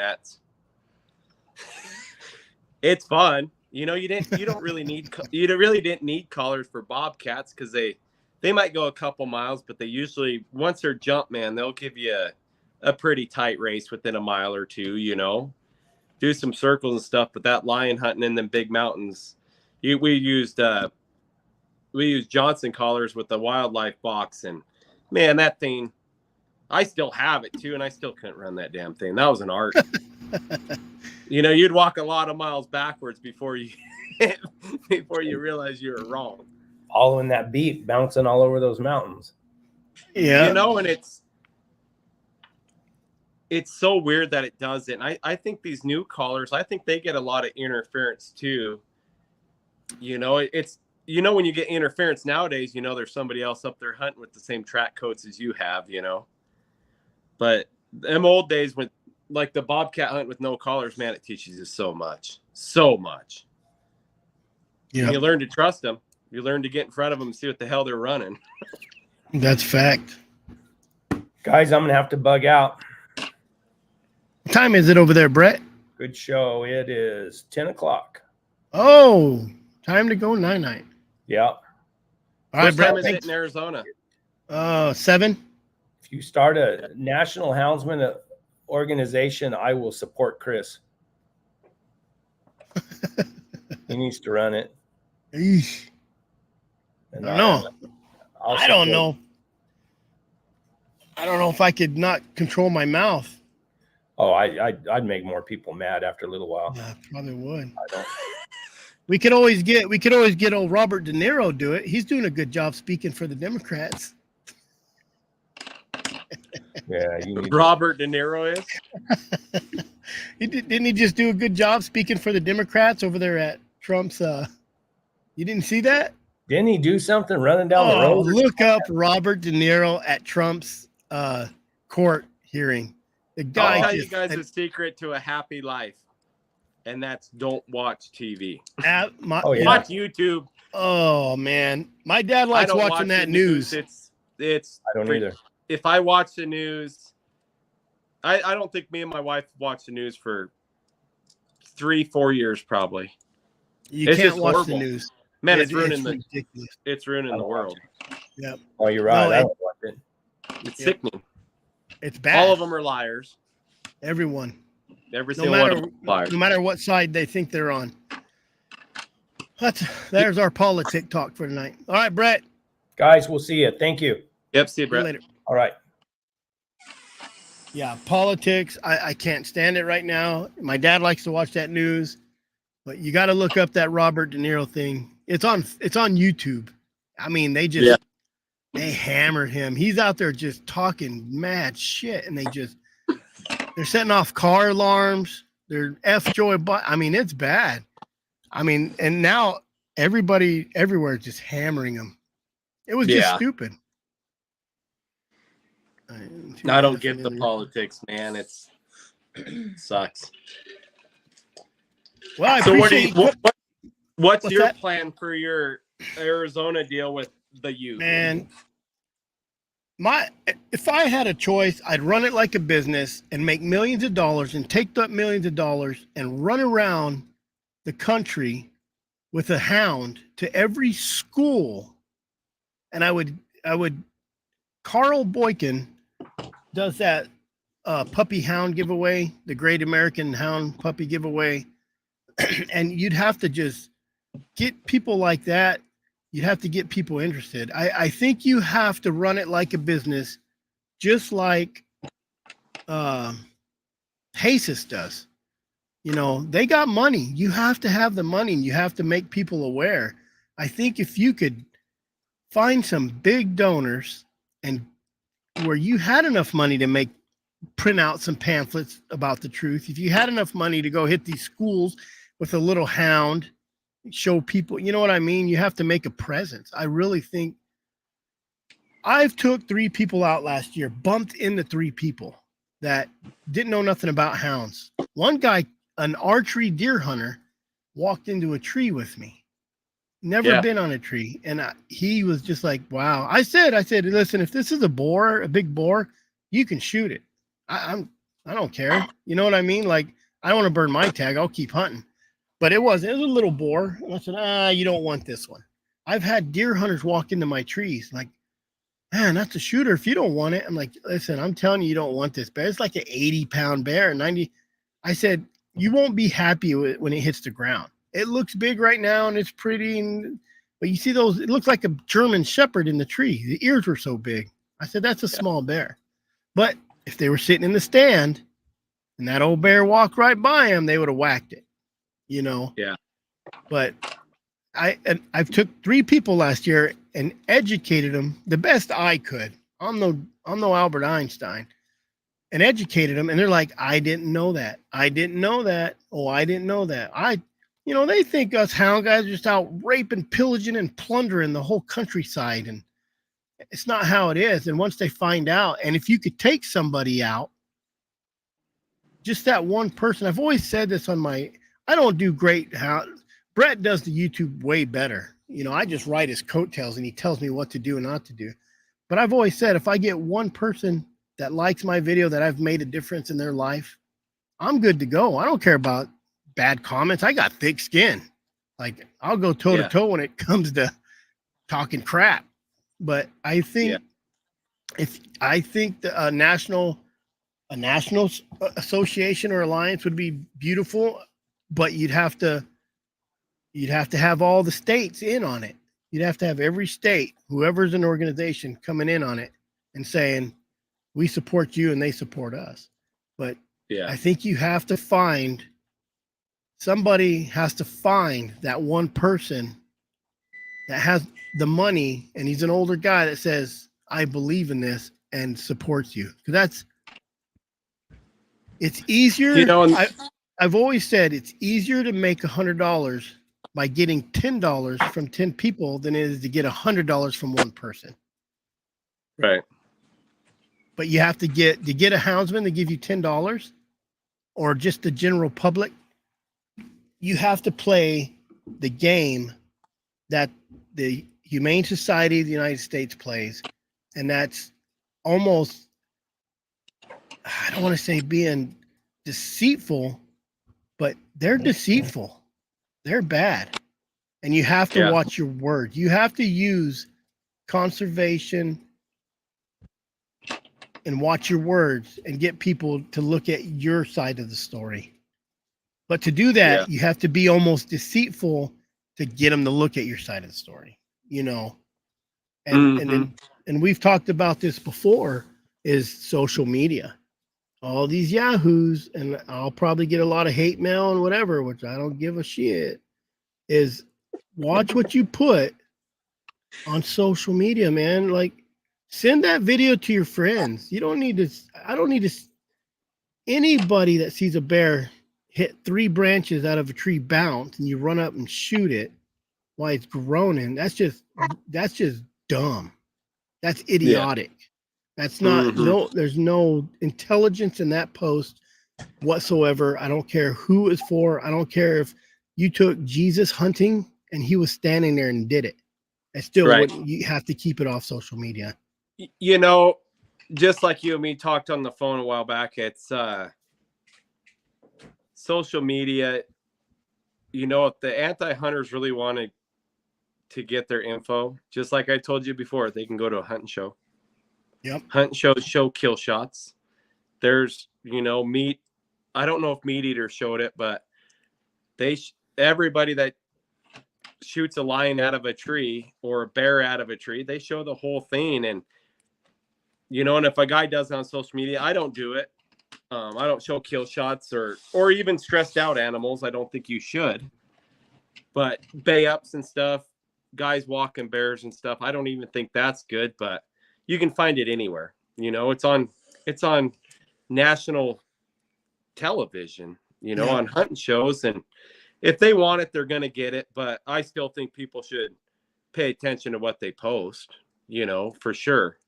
Especially the, you know, coons and hogs and all that stuff. There's there's plenty of bad stuff out there to watch, but you know, we all get it. We get it, but it's same like a deer, you know, archery deer hunting. Who hasn't made a bad shot? You know, regular hunting, it's a truth. Muzzle loader elk hunting. You know, it's where I get the hunt, and I think people should show the truth, but you look at the natural situation of how animals die and it's not good. You know, starvation, winter kill and stuff, that's worse than getting shot and running 30 yards, you know. Yeah. And people interpret all the hunting stuff so badly that, you know, call us murderers and all that stuff, but you know, nature's even worse. Like them. Oh yeah. You know, there's bobcat kittens, lion kittens getting killed by coyotes out of every litter, guaranteed. Wolves. Yep. You know, it's nature's way worse than hunting, but you can't convince those people of it. No matter what we do, you'll never convert them of their beliefs. You know, it's their opinion and they're stuck to it. We all know that. The problem is this is the hunting community and this is everybody else. We're very small. And it's like I said, it's easier to turn a non-hunter into an anti-hunter with a video, a good video that's bad. That shows too much stuff. And it's hard because we don't see nothing wrong with it. And it's hard not to want to post it. You know what I mean? I like to watch people's videos, but if even a private group, those antis are in private groups. Oh yeah, guaranteed. They're in private groups. They got hounds. I run Arizona Houndsmen on Facebook. They do, and I go through everybody's profile. But when they ask to join, I go through their profile. But it don't mean nothing. You know, those guys, they're smart. Yeah. Oh yeah. So, and it's tough. It's tough. It's tough for us to come together. Period. Yeah. And just like most hound guys, you know, I don't like to see hounds on the ground with an animal. I don't let my dogs do it. I don't let them wool on nothing. We kill something, they can stay tied up. They don't need to chew on nothing. I'm not gonna promise you that. Just like me and Cleve talk quite often, and just like I said, dogs don't need game to become dogs. I said they need tracks. And I think trailing, just Just like bad tracks, you can't find nothing, turn out on a junk track and let them trail. I guarantee they learned more off that bad track than they did on a fresh one. Every time. So you don't think, even on puppies, you don't let them go up and bark at the dead ones or anything? I let them go up and smell it, but once they start chewing on it, they get tied up. Gotcha. You know, I think the more you let them wool or something on an animal, I think it causes bad habits. I think it's a recipe for disaster. Usually you get one that's always possessive, or they get a little aggressive. I got a 6-year-old plot cross out here that you can shoot anything out of the tree and he won't even go to it. But if you leave it in the tree, he'll bite you in the elbows and stuff, like, come on, man, you got to kill that thing. But once it's over, he won't even go up and smell him. He'll just go and dig him a bed and lay there. That kind of proves my point, because I let him go up and chew on it. I thought it would do, but then I got you saying it don't bother your dogs. You let them go up to it and then you pull them off. Kind of like, oh yeah, that's what I'm chasing. Some of them have, like Ruth, she's never chewed on nothing. Mm-mm. She'll go up and smell them and she'll just walk off, just like, oh, whatever. I think dogs are in it for the chase, but that's my opinion. People are gonna have their own opinions and stuff. No, they'll cut down. Yeah, you'll dogs, get some. I've shot dogs off tracks, getting places they're not supposed to be. I've shocked them, and a lot of guys are like, "You'll ruin that dog." I said, "No, you won't. No. Feed them enough tracks." I know that for fact because I have reservation. I have Indian reservation. Yeah. I'm watching that GPS, and I'll get into that GPS here in a second. I'm watching that GPS, and when they hit that fence, I tone them first, and if they keep going, I buzz them. Here, let me see. I love GPS collars, but believe there are more people running hounds today because of them. There's a lot of people still running hounds because of them. You spend enough time with no collars, you want to quit. Well, and I believe that GPS it can teach you. It taught me a lot, but if you rely on it, you're not gonna learn your dogs if you're not watching your dogs. But I hunt on a mule and I keep up with them, and I don't always keep up with them. I'm with them when they're striking or they're taking that track. Like, I'm with them. I think the GPS has sucked some of the houndsmen out of you to where you're not listening. You're looking for that. You're looking for what that dog's doing instead of listening to his bark and learning. Is he trailing? What is he trailing? Because if you pay enough attention and you can run enough, if you're able to run enough, and I don't think you'll make a dog the best he can be if you're not running at least 3 times a week. You know what I mean? Like, and I get the weekend. Man, I'm a weekend guy right now. My dogs, I can tell the difference when I don't run them for a month and then I run them for 2 weeks straight. They just, at first, they're just lazy. Then the more I run them, they start saying, okay, we're doing this again. You know what I mean?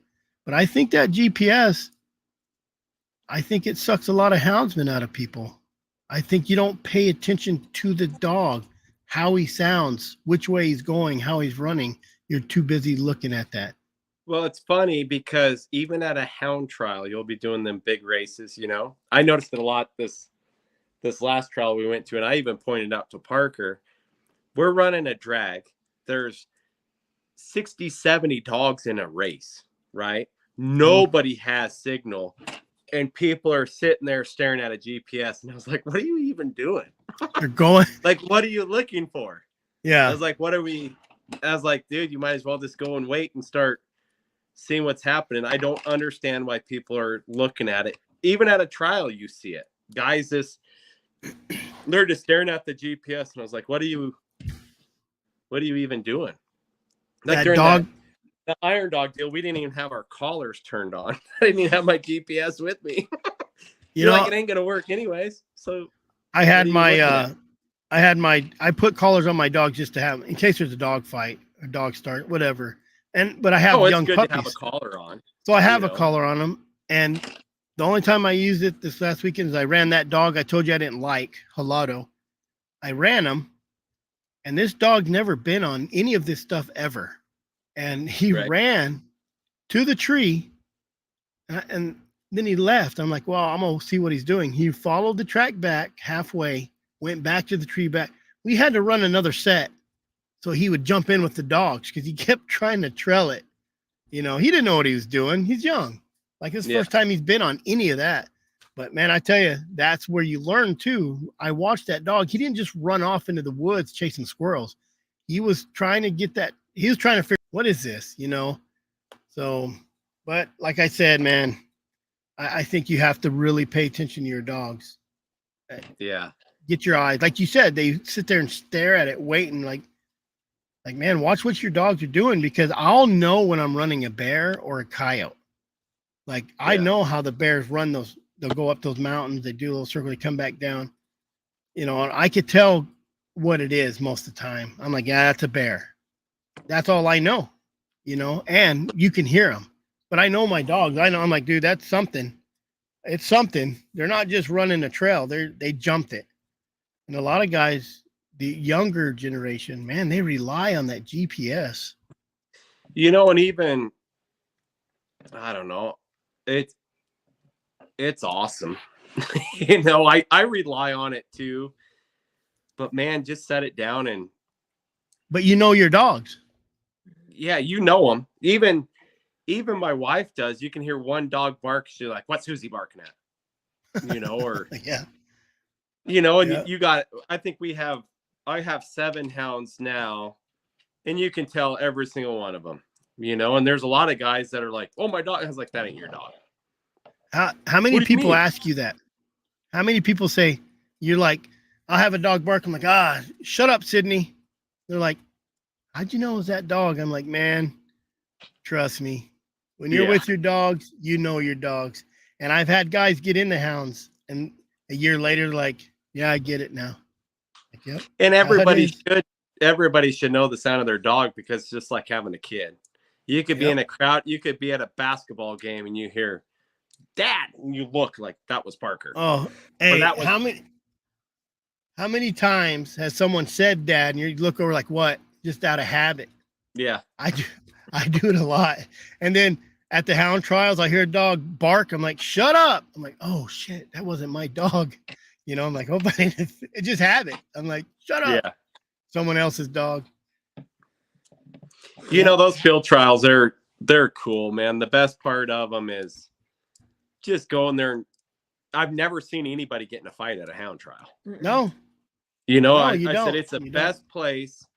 It's the best place ever to get to know people that are hunting the same country you are. And I said, man, you can make some pretty good friends. You know, you can have guys you talk to all the time. I said, that's the best part of the hound trial right there, is the interaction with the other hunters, because it builds a bond. You know, I've made tons of friends in other states that are, I talk to a couple of them once a week, you know, some of them 3-4 times a week. And it's just because you met them at a trial. But just like our Houndsman Association, I told everybody there, I said, this is the only place in the world you'll have 30 guys in the room and we all have something in common. I said, go hang out with your wife's friends and talk dogs and see how many people give a shit. You know, nobody cares to listen to you. But I said, here, we all have a passion and it's all the same. That's why I wanted to start that rendezvous. And I've had a little bit of backlash, negative and positive. A lot of people are excited about it. And I get those guys too that kind of live in the area and they're like, bringing everybody here. But I said, you never know, because they don't really have the hound rendezvous, or, you know, like the old mountain man rendezvous everybody kind of met. And I said, you never know that you're not going to meet your next lifetime hunting partner. Right. Just that something there. You know, it's not a competition. It's not like it's you just show up. It's just going to be some steak, some music, and a campfire. You know? Right. So, and I've already said, man, you don't come causing trouble. Because I love trouble. I love trouble. I'll referee it. I'll do it. You know what I mean? So don't get me all right. I don't drink. When I used to go to bars with my ex-wife and all her friends, I didn't go there to drink. I went there probably fight. I was waiting for fights. I'm not gonna lie. I was that guy that I had a shaved head. Probably thought I was an Aryan Brotherhood guy. Like I was just that guy. Sat there and didn't do nothing, waiting for a fight. But I don't know. I always thought I think every state should have a hound rendezvous once a year and get everybody together as much as you can. Yeah. So I think it'd be cool, just even with our association, just like I said, there's the guys that are supporting us now, dude. They're great. We got some fantastic old school hound guys. You know, I love seeing the 60, 70 plus year old guys that are supporting it. A lot of them won't. A lot of them are like, I don't want nothing to do with it. I want to do my own thing. Yeah. And I said, you know, and you respect that. There's nobody that wants to get bothered, but I said, when somebody's doing something for all of us, I said, why won't you support them? You know, I said, I guarantee there's nobody in the state of Wyoming right now complaining about a resident pursuit season. Yeah. You know, as a hound guy, you know, it's segregation between the elitists and the dog man. And, you know, I know there's people out there that say it about me. They're like, oh, he's full of crap, whatever. But man, I'm just a dog man. I get a puppy every year. I put a ton of work into them. You have a lot of pride in what you own. And yeah, if you get a little arrogant or whatever about your dog, so be it. But don't hold it against somebody. But when they're out there fighting for what everybody else wants to do, but they sit on their couch and complain about stuff and don't show a presence and an effort on getting something done, you don't have a say. Well, why wouldn't you? If you have a horn, why wouldn't you toot it? That's right. Toot your own horn. Like why would you have a horn if you can't toot it? You know, and if it works for you, it works for you. You shouldn't judge other people unless they get into your business or cause any kind of negative Nancy drama with you. Then it's on. But and the jealousy, you know, the jealousy is horrible, and who doesn't get jealous? You know, if I see Joe Blow, you're hunting a lion, me and Parker up in wilderness, freaking just hiked our guts out chasing a big Tom or something, and then Joe Blow from the state over goes up there, and you know exactly where he's at. He's like, look at what I got today. And you're just like, it makes you sick. It almost makes you want to puke. Especially out of staters. You know? Especially out of staters. I'm the same way. Dude, I've been hunting for I've been on that thing for 2.5 days, had to go back to work, and he crossed the road in front of you and you smoke him 300 yards off the road. And I said, but it's, you know, so be it. It's just, guys just got to learn that, get over it. Leave your ego alone, you know, drop your ego. Well, you can still get jealous. Just don't tell nobody you're jealous. How many times did they say that about you, where they hunted that area for 3-4 days and you walk in and smoke them? They're like, God almighty, you know, and it's not hunting is luck, period. If you're lucky enough to find the track, you have the tools to get it, but you have to find that track. Sometimes you dry spells, man, those are what kill you.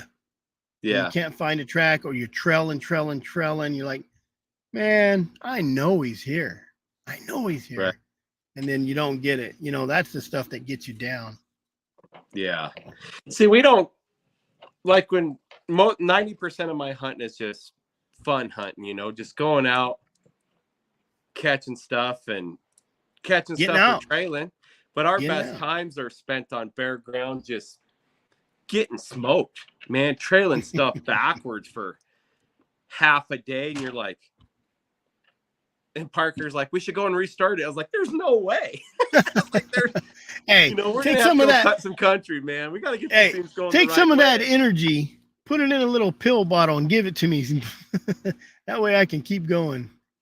Well, yeah, I wish I could suck the energy out of my kids and put it in a vial so I could take a shot of it. Right. Yep. It's something. I just wish everybody, you know, everybody's thinking of it. It's just so easy to get along. That's the biggest thing we wanted to come on here. It's just be like, yeah, so I may have talked shit to a couple guys or something, but get over it, man. Yeah. We're out to do something good, to protect protect, promote, and preserve the right of hound hunting. Just jump on board and have a voice, man. You want to see something done or not done, that's your opportunity. When you're sitting at home complaining about stuff, thinking that you're super great, you can't get nothing done. No. You know, you're not doing nobody any good. If you really care about it and you are a super houndsman, you should be part of an association. Yeah. You know, at minimum, pay your dues. Pay your dues. And speak your voice. If you, yeah, that's all it takes. Just like with send that an email. Deal, send an email to the president. Send an email to the president and say, hey, this is what, you don't even have to show up. Just let them know that they're there to support you. But you know, it's crazy how many guys won't even do that. But like with that pursuit deal, it took public comment, and people don't think the commission looks at public comment. They do. When you're used to get 5 or 6 hound guys comment on something, and then all of a sudden you get 113, they're like, holy cow, these guys are passionate. This is what we need to do. Let's get it done. You know, that's the only reason we got that pursuit deal, is because we spread the word, hound guy to hound guy. They told everybody they knew, everybody submitted a deal. It was a piece of cake. It wasn't hard at all, but all it took was people to voice their opinion and to write a 3-sentence deal. Say, hey man, we need a resident pursuit season so we can train our dogs, because if not, your season's cut short. And if you're truly about hounds, you're going to want to be out there running something. You don't have to kill them. You know, pursuit season's for the guys that just want to run. Yep. You know, I think a lot of your hound guys do just want to run their dogs. Absolutely. I'd say, you know, you get that generation of the guys just getting started, or the young guys that go out and kill a cat right away. And I told a lot of people, I said, there's nothing wrong with it, man. I said, it's the first line they treat with their own dogs. Who cares? I said, you know, they did it. They got it done. That's their accomplishment. Let them take a cat. Who cares? You don't have to rag on them because it was a 65-pound female. But I said, when it keeps going, I said, you should probably pull up next and be like, let's knock it down a level. Yeah. You know? Yep. No, I get it. He's seen it. He's seen guys go in there and just whack. And you're just like, man, give us a, you know, we got a pursuit season now, man. We're not going to be able to find a track because everything's dead. That's the uneducation part of of somebody young, to where they don't realize they just want to go kill something. You know, that's where the education from the older guys need to come in, where they have to stop and listen. But some of them, the younger guys, are a little bit arrogant, and they're like, F you, mind your own business. First Amendment, I'll post it, you know, all the good stuff. But but they mature. Everybody matures, you know, just like when I was in my 20s. Dude, I definitely wouldn't be on here. You would have kicked me off because I could run my mouth, you know, and then and then you hit your 30s and you're like, man, you know, when you hit 30, I think you realize you don't know shit. I don't think your mind it matures as a male until you're in your 30s and you can actually think of something logically. Now I'm damn near 40 and you're like, man, I really don't know shit. You know, I don't know nothing. Yeah. But you listen, you learn to step back and listen. The young guys, I'll tell you what, there's some young houndsmen out there that they're legit. They're hard going. Oh yeah. You know, a fire lit under their tail and you're like, man, this guy's going to be good.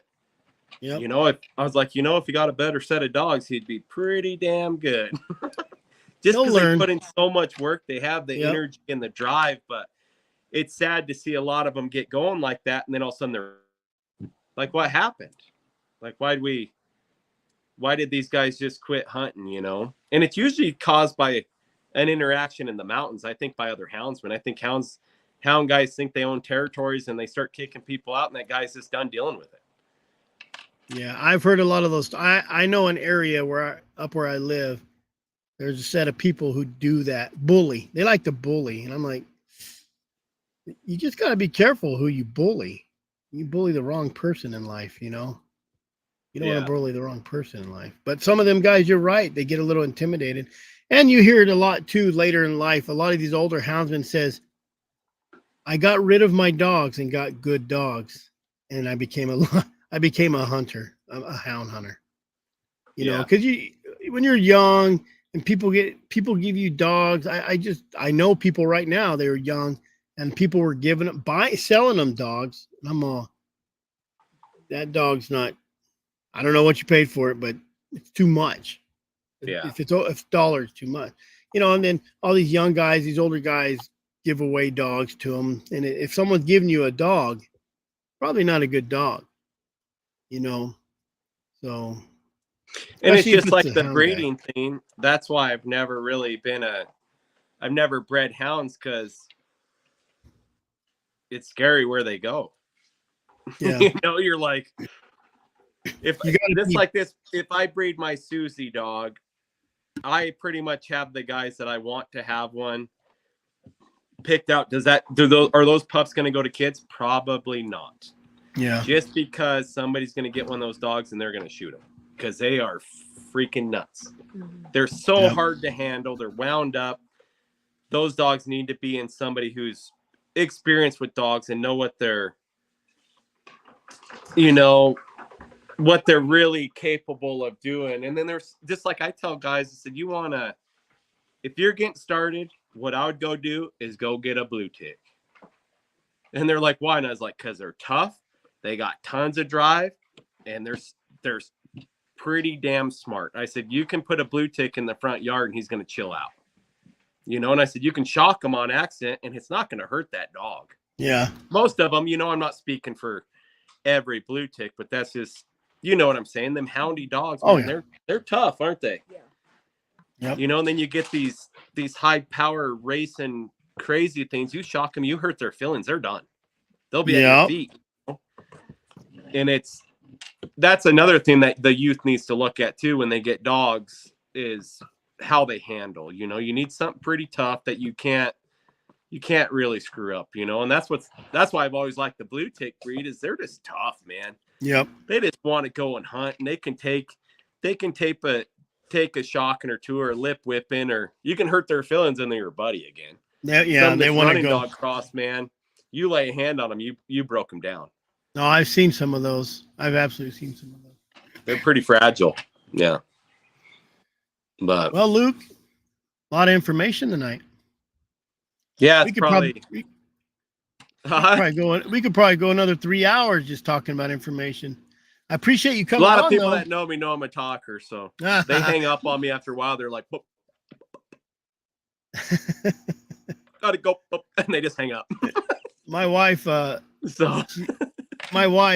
I'll say, well, I'm gonna go talk to this guy real quick. She's like, not gonna be real quick. It's gonna be an hour or two, and it does. It ends up, being a little while, but I do appreciate you taking time to come on for sure. And Parker, you better learn how to tell a better story. You got to get used to it, because you're gonna tell us your Idaho bear story. Is there an Idaho bear story?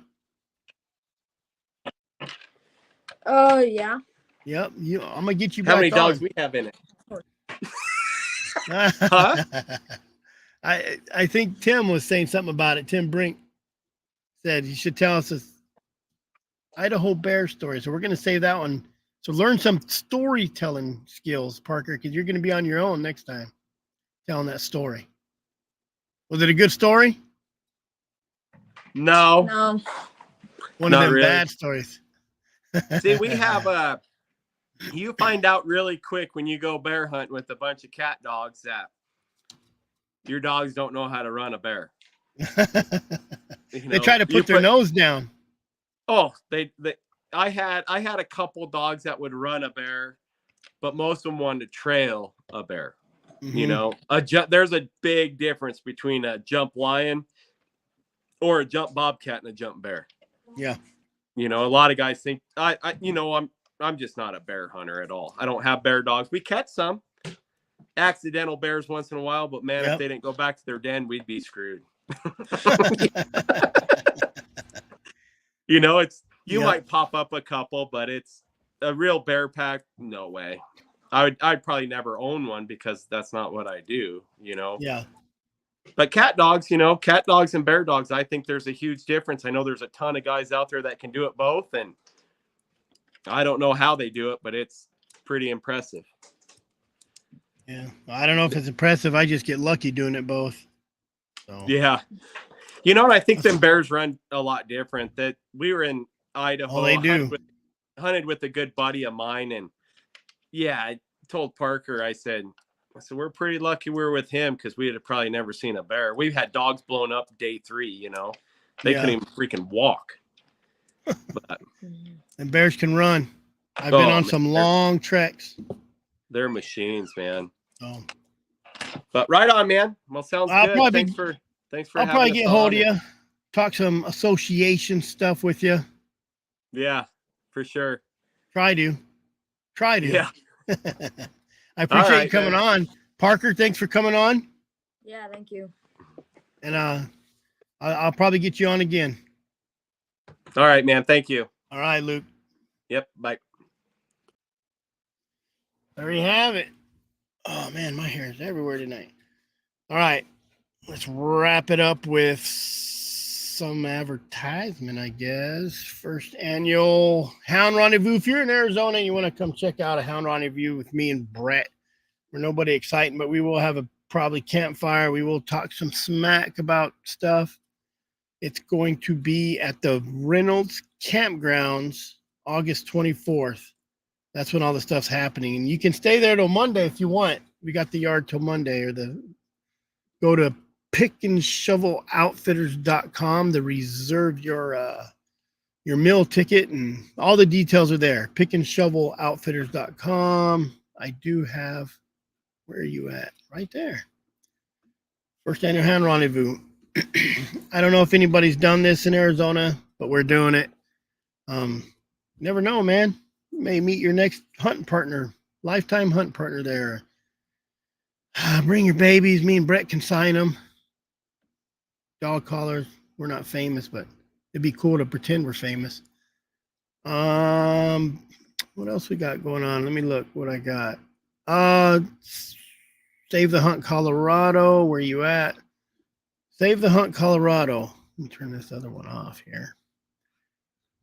Go donate to Save the Hunt Colorado because they're going to bring it to a state near you. And these guys are kind of saying, listen, whatever money we have left over, we're going to go and help other states. I hope that's what they said, because that's what I'm saying they said. So maybe they'll hold them to it. I kind of, there'll be a good protocol if they can whoop these guys down and then at least have the knowledge for the next state. And they're going to hit Arizona or Nevada, or New Mexico. If they don't win this, they'll at least know we're not going to put up with their crap. So other than that, thanks everybody for coming on. All the regulars. I got someone who's trying to call me. My son. Everybody knows I'm on a live and I'm getting called. Other than that, I hope you guys have a good evening. Thanks for joining us. Always remember, keep your powder dry and stay safe out there.